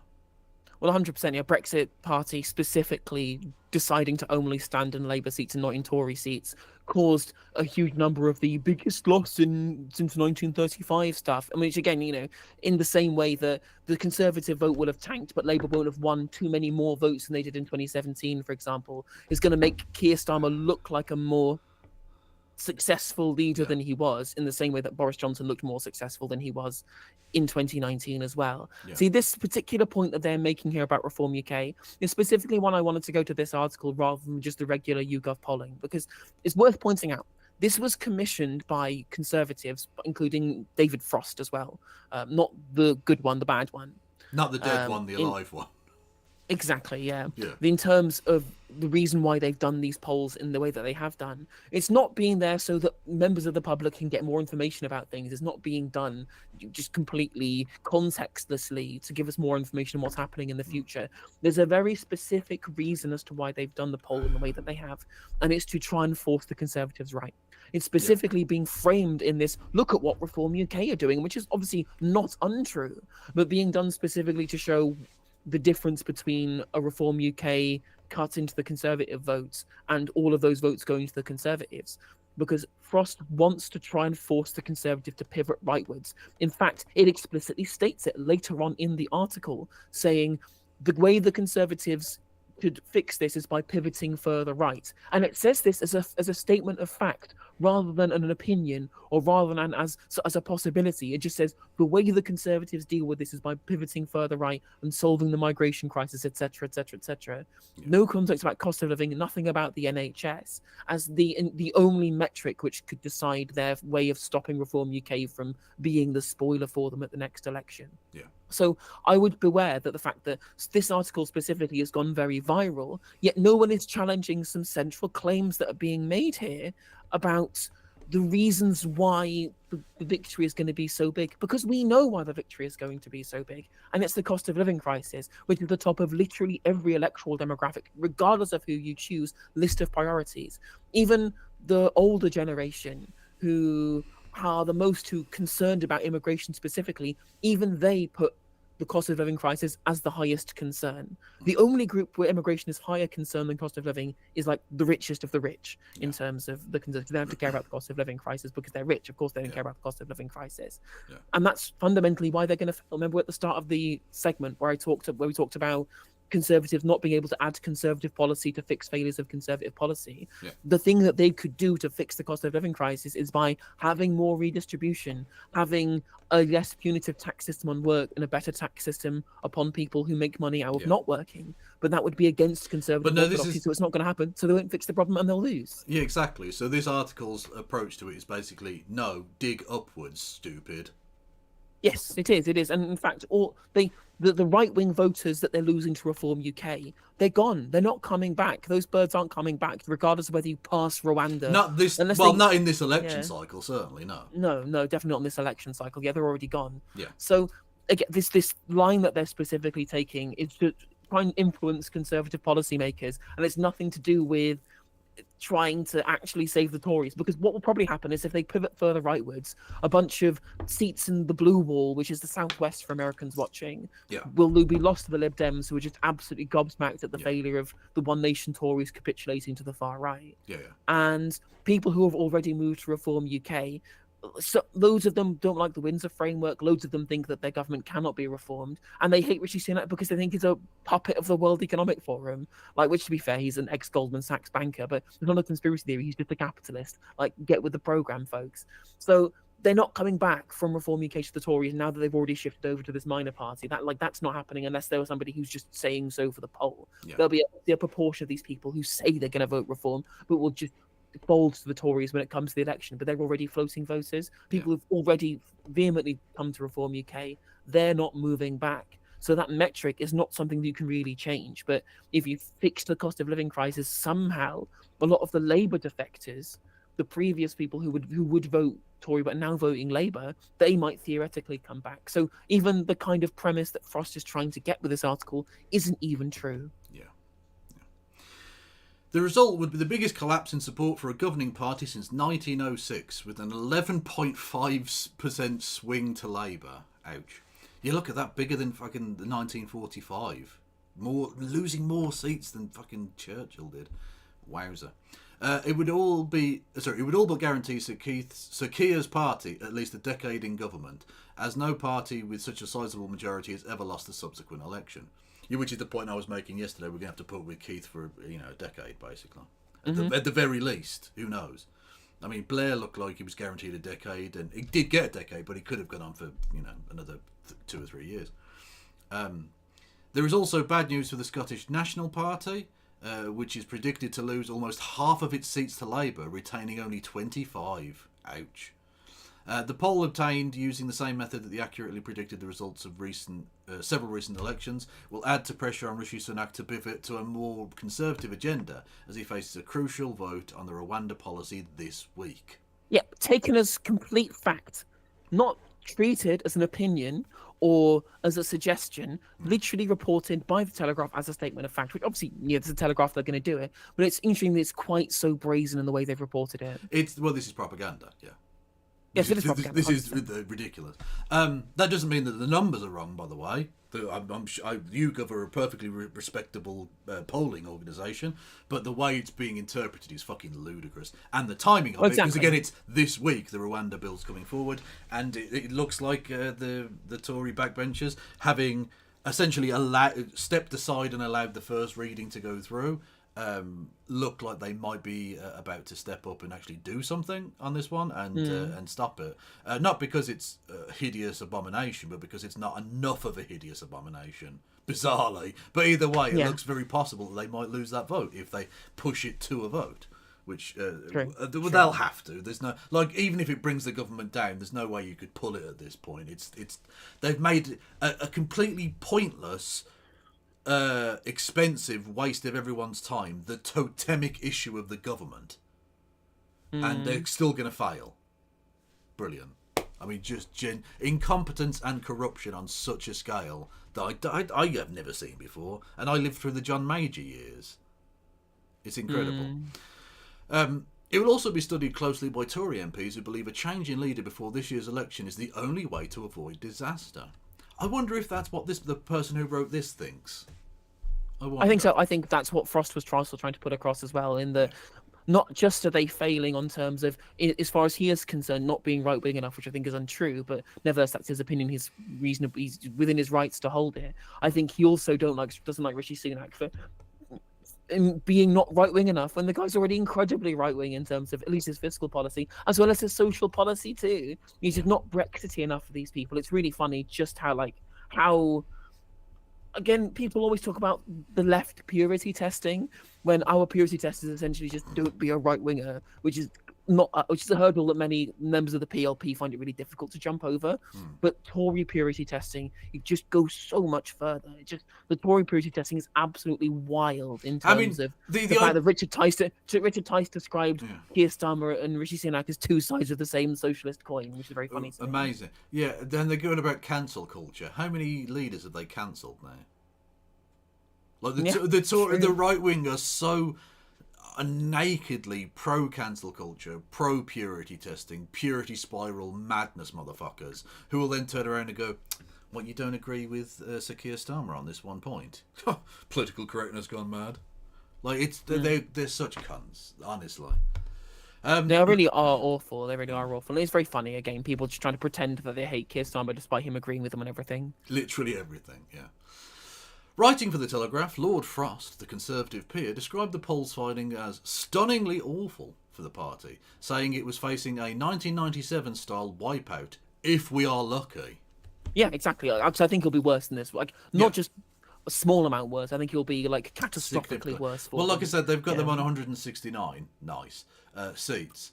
But I genuinely think with tactical voting put in there, they will struggle. Low hundreds, I reckon. Yeah, I think they probably will get to 100. Assuming it doesn't get catastrophically worse from this point, who knows? But they're going to struggle to get to 100, I think.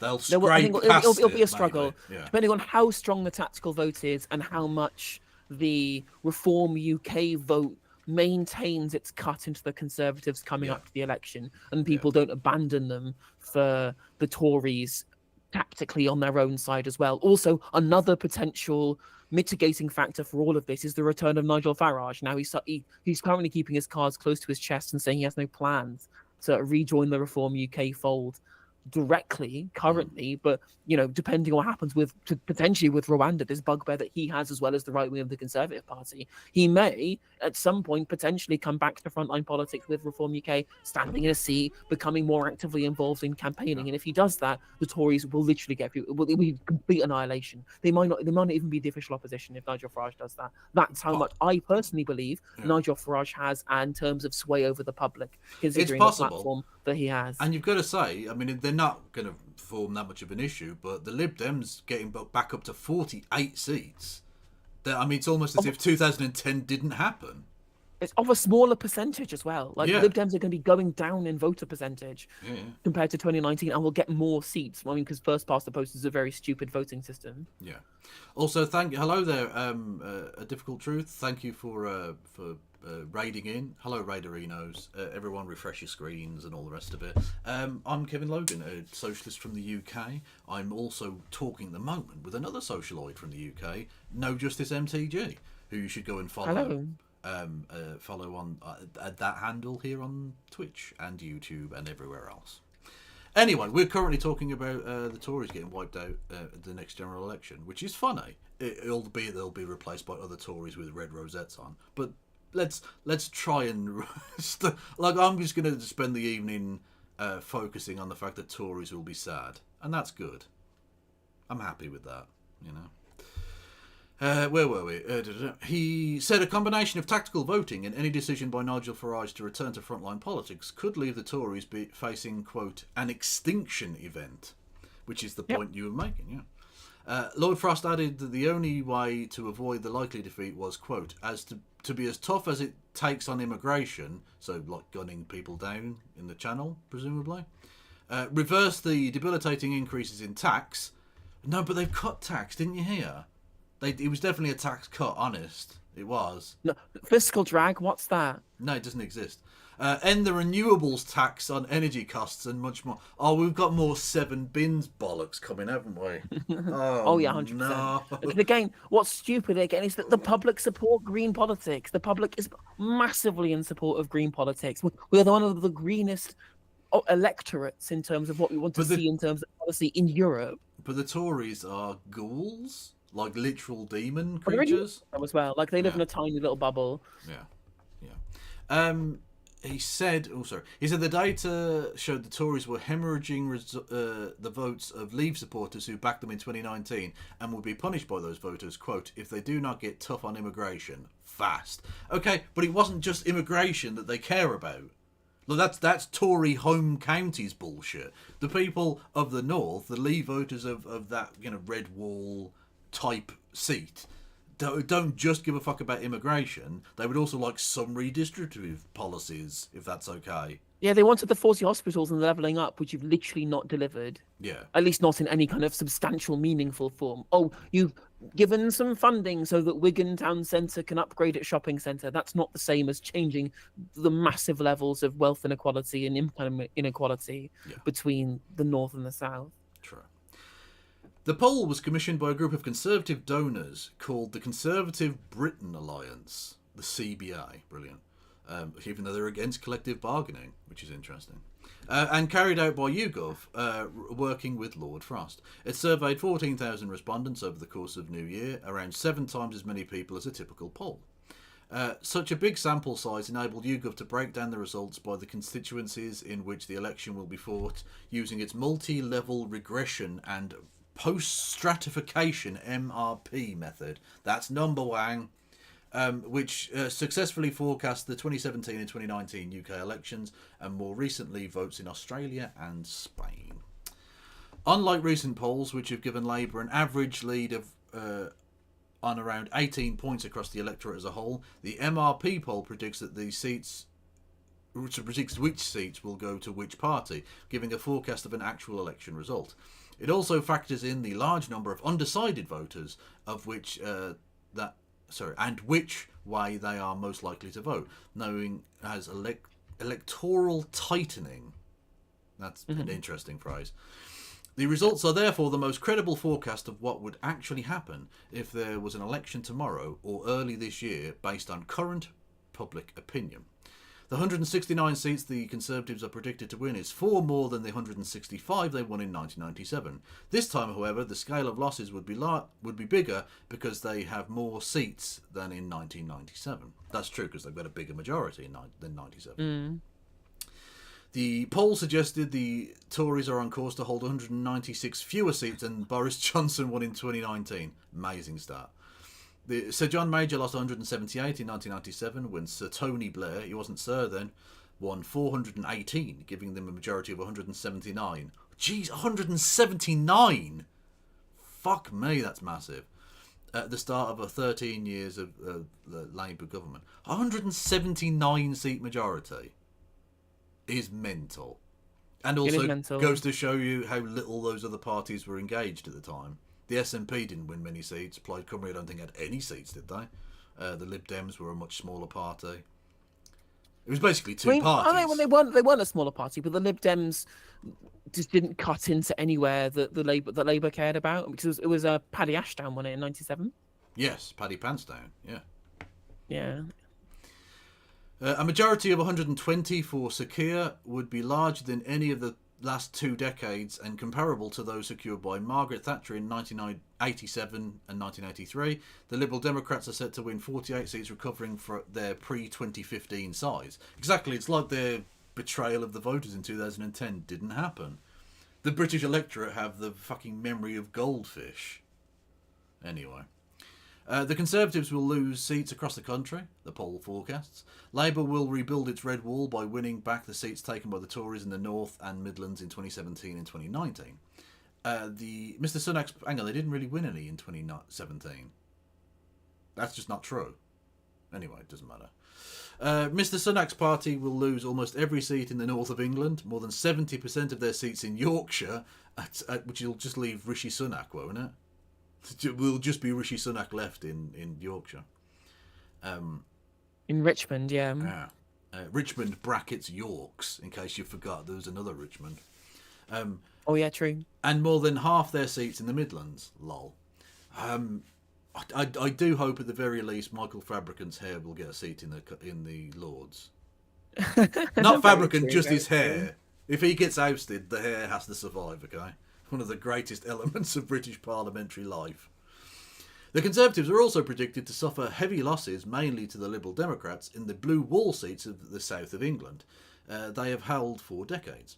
Horsham, which the Conservatives won by 21,000 votes in 2019, and which only has only been represented by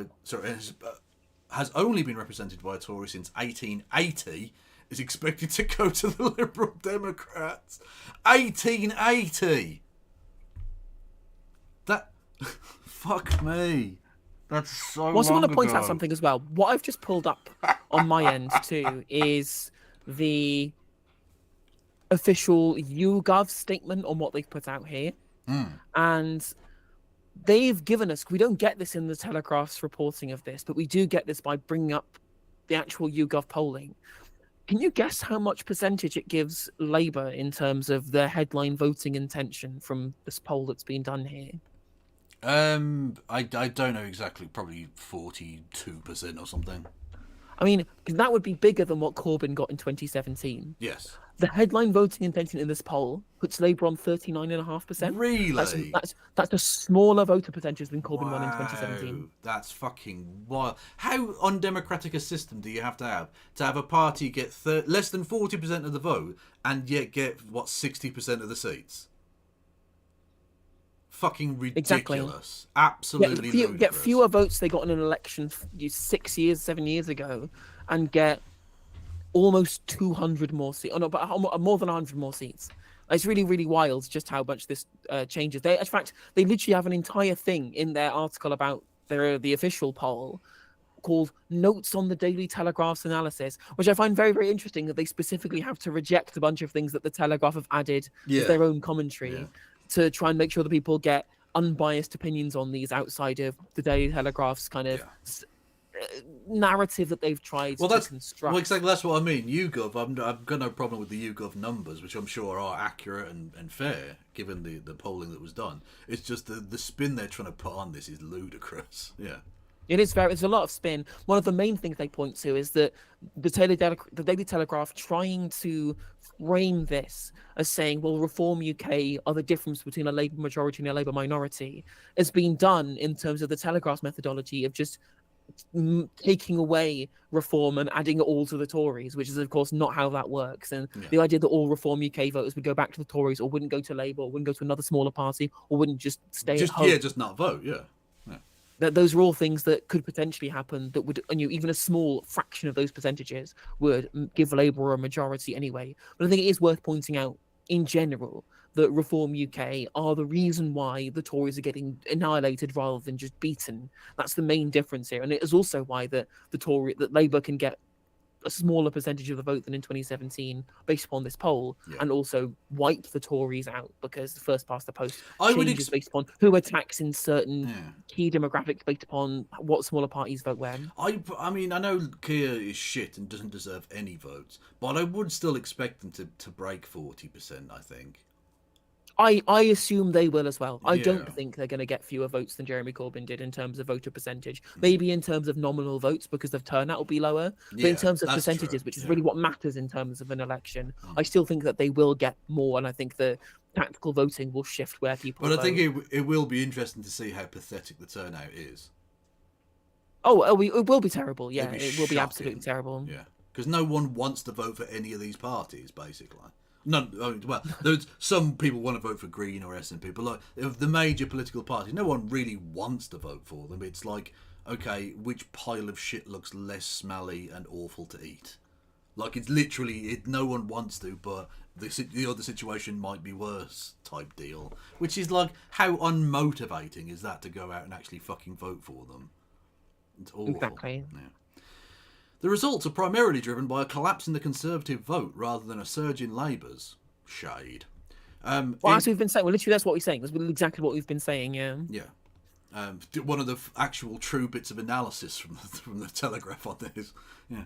The constituencies across England and Wales, the Labour vote is up by an average of just 4% compared to 2019, whereas the Conservative vote is down by an average of 18%. That's nearly 1 in 5. Fucking hell. Oh, they are. I mean, exactly. I mean, people amazing. Hate them across the country because they're terrible and they ruined the country. It's just, I wish they'd have noticed when they were doing the whole ruination thing in 2010 to 2015. Oh, they don't care. They've all squirreled away billions between them and their donors. They don't give a fuck. The whole point was they wanted to enrich themselves and their friends, and they've done that very, very effectively. So the fact that they've taken the most successful political party in the history of the world and shoved it down the shitter, they don't care. They couldn't give a fuck. Yep. Modelling shows that 80% of those who voted for the Conservatives in 2019 would rather not do so when this election was held tomorrow. 80% would rather not. That's amazing. Okay. Yep. Were Leave voters in the 2016 Brexit referendum. Oh, sorry, I should just read the rest of the sentence. Right. The collapse of the Conservative vote is driven by discontent on policy issues, including illegal immigration and the unpopularity of Mr. Sunak. Again, they don't mention the really key issue, which is at the top of every single voter demographic, which is the cost of living. Yeah. This inconsistent and clearly biased framing here from the Telegraph. I mean, as with any media that you consume, chat and future YouTube viewers, no one ever outwardly lies, or at least it happens very rarely, even in terms of the really right-wing garbage fire press. What they will do is they will omit information, they will frame certain information, and they will try and ensure that the narrative that is spun can take facts and make them seem to say something that they don't say. In the words of one of my favourite Magic the Gathering streamers, Jeff Hoagland, the numbers don't lie, but people lie with numbers all the time. I apologise for that outbreak of geekery. That's true. Very sad. Further details of the poll, published by the Telegraph on Sunday, will show that the Conservatives can still recover, but only if a different approach is pursued. Here we go. Now we're really going into the shit mines on this one, I think. The results forecast an election night packed with Portillo moments. I promise you I did not pre-watch. When big beasts will lose their seats in the way that Michael Portillo, then a Tory high flyer, unexpectedly did in 1997. Which, by the way, the story I love about that was when the person who defeated him, whose name has escaped me, Stephen Twigg, who's still in Parliament, isn't he? I think so. Yeah, I think he is actually. Yeah. Anyway, there's a fantastic image of him looking really surprised. He was actually only stood as a paper candidate initially because he was supposed to take over as the leader of the Young Fabian Society. He was literally keyed up for that job already, right? Young Fabians. I know. But either way, that's what was supposed to happen. And so they only allowed him to stand as a paper candidate on the assumption that he definitely would not win, but that he would get like his name about because he was standing against Portillo. So it was like a good publicity opportunity. And then he eventually won and he couldn't take the job because he was now MP. It was a fucking ludicrous situation. Literally, people were standing specifically not to win and still won. Yeah. Genius. Yeah. Where were we? In 1997, 7 Tory cabinet ministers lost their seats. This year, the number is predicted to be 11. Mr. Hunt is on course to lose Godalming and Ash, the new seat for which he has been selected to the Liberal Democrats. Penny Mordaunt, lol, a former Conservative leadership candidate, lol, and leader of the House, is set to lose Portsmouth North to Labour despite winning with 15,000 majority in 2019. That's not very stand-up and fight, is it, Penny? Not very much so, no. Maybe she should take that big sword with her and pretend to be dummy mummy. She might win then, I think. True. Grant Shapps, the Defence Secretary, who currently has a majority of over 11,000, is set to lose Welwyn Hatfield, which doesn't sound like that's definitely a Harry Potter name. Well, no, it's not racist enough, is it? Potatoes Welwyn Hatfield or something. To Labour. And Victoria Prentice, the Attorney General, is set to lose Banbury, which she won with a majority of 17,000 in 2019, also to Labour.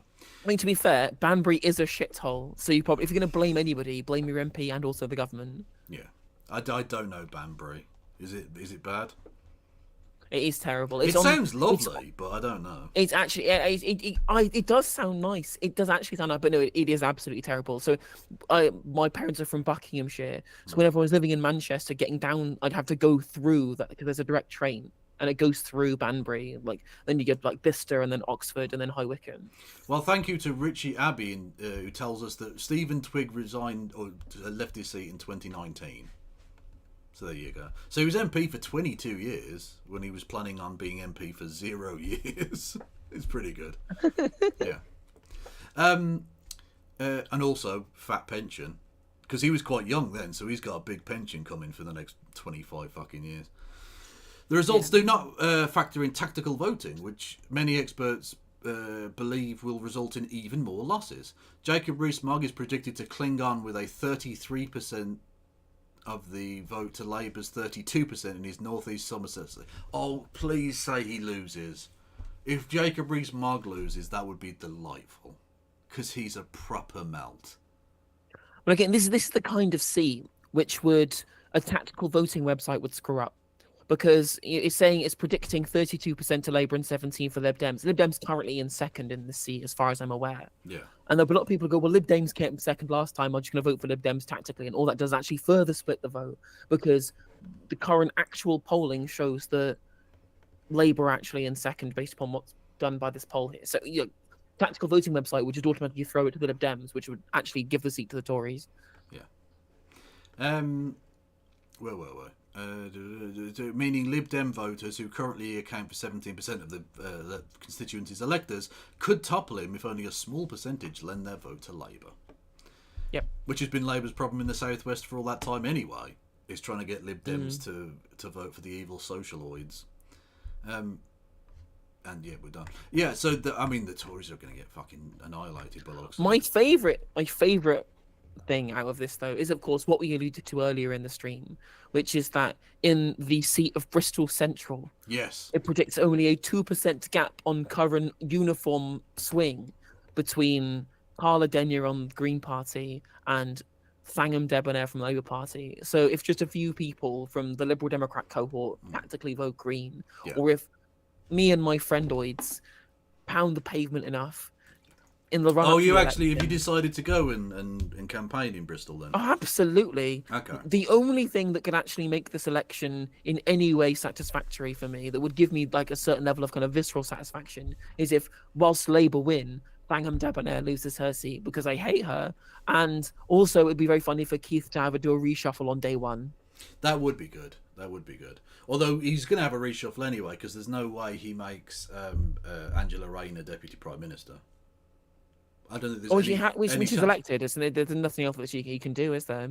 Well, no, he doesn't have to have her. She would remain deputy leader of the party, but in terms of being a minister, there's no incumbency on him to do that at all. She might have been like, she might be like minister without portfolio. Or it'd be some dumb shit like that. But I don't think for a second he would make her deputy prime minister, because that would mean that she'd have to answer prime minister's questions on his behalf. That's never going to happen.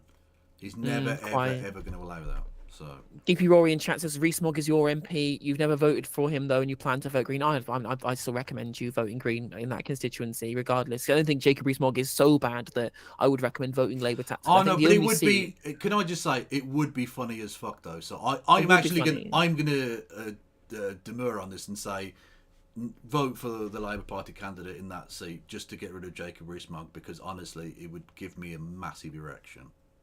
I think the only seat where I'm going to advocate a tactical vote for Labour, outside of the SCG or a couple of progressive non-SCG members, the only seat where I recommend voting Labour is in Fareham, very specifically, because Suella Braverman has to fucking go. Like she's such a fucking like rodent of an individual, such a like genuine like gutter vermin in terms of politicians. Like I would move heaven and earth to make sure she has no voice in politics again. The beautiful thing is the Tories are going to get so few seats that they won't be able to do their usual thing of parachuting her into a safe seat, because they won't have any safe seats left. They won't have any safe seats. Yeah, exactly. So none of those Tories are going to step aside for her to rejoin the Commons so that she can be leader of the party. It's never going to. So she's dead. Her career is over. And also in terms of long-term political rhetoric and discourse and the zeitgeist that's going to be created, whoever becomes the next leader of the Tories is going to be a really important person, because of course we already know what happens when a leader of the party leaders and party rhetoric creates a certain kind of agreed position that everybody takes. It becomes the popular public consensus regardless.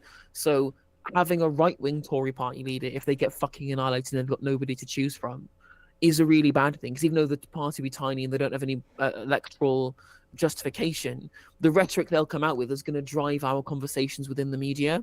So ensuring that you get Suella Braverman out of her seat so she cannot be leader stops the Tories from pivoting to the right and taking the cultural zeitgeist to the right. I think that's one of the other reasons why, despite the fact I just want Suella Braverman to stop taking my money that I pay in taxes, I also just think that her being removed from public discourse is just necessary for this country to function, regardless. Yeah. Well, I think actually on top of that, I would say just getting rid of the Tory 2019 intake people will help enormously the political discourse.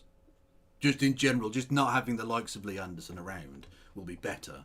And actually, just on the point, chat, the red wall, if you compare the 2019 to 2024, it's, I don't know if my cursor is showing up on screen, but basically the north of England there, but so basically with the yellow bit at the top is Scotland. So if you travel down slightly from there's a big red band across the north of England there that isn't there on 2019, and that's the red wall. It's a series of seats in the north of England which have traditionally been very anti-Tory, because the Tories have fucked them by taking away all of their industry and giving them nothing in response to that, nothing positive, which went within 2019 because Boris Johnson actually offered them something. And so they went, go on then. And then the Tories have fucked them even harder, really. So they're going to go back. Yeah. And again, now you've got generation after generation, and it will be a generational thing, because any future Tory that comes along and says to the north of England, offers them, let's say, a similar Boris-esque deal, the generation that voted for them in 2019 will say to those younger people, no, don't trust them. We tried that in 2019 and they fucked us. So you've got generation upon generation upon generation that now will not vote for Tories in these areas where they could and need to win, clearly. Yeah. You know. Also, worth pointing out, 30p Lee's majority is 5,700, so he's definitely losing his seat. He's lost, But it's also worth pointing out that Lee Anderson is literally only an MP because a rogue third-party candidate split the Labour loyalist vote. Yeah. It's a guy called Jason Zadrozny, who used to be a Lib Dem, but now isn't and stands for Asheville Independence. Well, I will say no further than that because the man is very famous for lawsuits, but read his Wikipedia page, it's very funny. Okay, well, he can't sue me for saying this. He's a cunt. That's a It's true. personal opinion. That is a statement of an opinion. I'm not Yeah, making exactly. any legal statements. I'm just saying absolute cunt. Fact. Yeah. Also, someone asking in chat, can we get Lib Dems in Canterbury so Duffield can eat shit, please? In fact, the third place candidate in Canterbury is a Green Party candidate, so you can vote for the Greens to try and unseat Rosie Duffield if you want to. I don't think it'll work. I mean, No, I hate Duffield so much, I'd vote Tory in Canterbury. Like, that's how much I want her gone.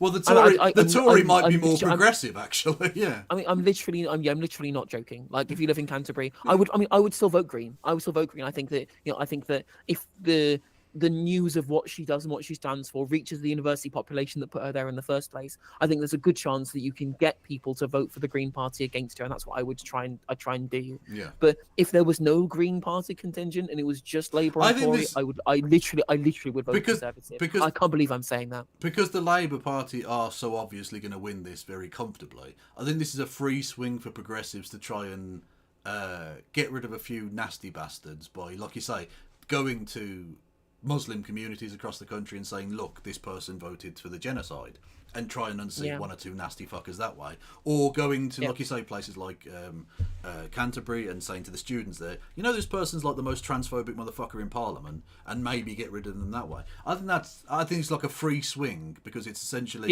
you're not literally going to be a Tory enabler, because the Tories can't be enabled at this election. So yeah, like apart from Kemi Badenoch, Miriam Cates, and the guy from fucking Workington, whose name I've forgotten because I airbrushed it out of my fucking mind. Nobody in the Tory party is more transphobic than Rosie Duffield is. Yeah. Like, it can't be worse. Like, can't be worse unless they clone one of those three MPs. Imagine that, you voting for the Tory in Canterbury because actually they're more progressive than the Labour candidate. Yeah. Would be quite something, but it's not impossible. Although I don't know, they could be also a complete piece of shit. They probably are. I mean, well, that's why I say, you can't. I wouldn't risk it for the chocolate biscuit. I would just vote for the Green Party and try and overturn the majority. I don't think there's a universal rule that applies at any election really, but especially at this one where it's such a kind of unique historical statistical moment. Judge by your own standards, of course, and B, the seat you live in. Because there will be peculiar, weird shit. Maybe there's an independent guy or gal or NPAL who's standing in your area who might be worth a vote. Even if it's a throwaway vote, you can't bring yourself to vote for the Labour guy, and they're going to win anyway. So maybe you throw your vote at an independent or a local issue person. You know, like what was the guy, the Save Kidderminster Hospital guy who won a few years back? Like that, there might be something like that in your local area. So, you know, take a look at the actual candidates on offer. Yeah, that's true. I mean, if I was campaigning in Canterbury, I'd just go along the line with, did you know that Rosie Duffield was investigated by the Labour Party for potential Holocaust denial? Because that's true. That's a true statement. And she did basically do Holocaust denial, yeah.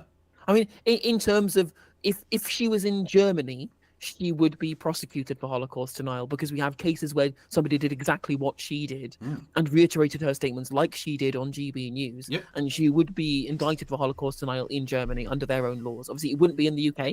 You cannot say that she did that under a UK law, but if you specifically frame it as if she said what she said in Germany, they would prosecute her for it, then that is a statement of fact. I think that's, very much so. And I would say, on my personal opinion, I think there's no legal...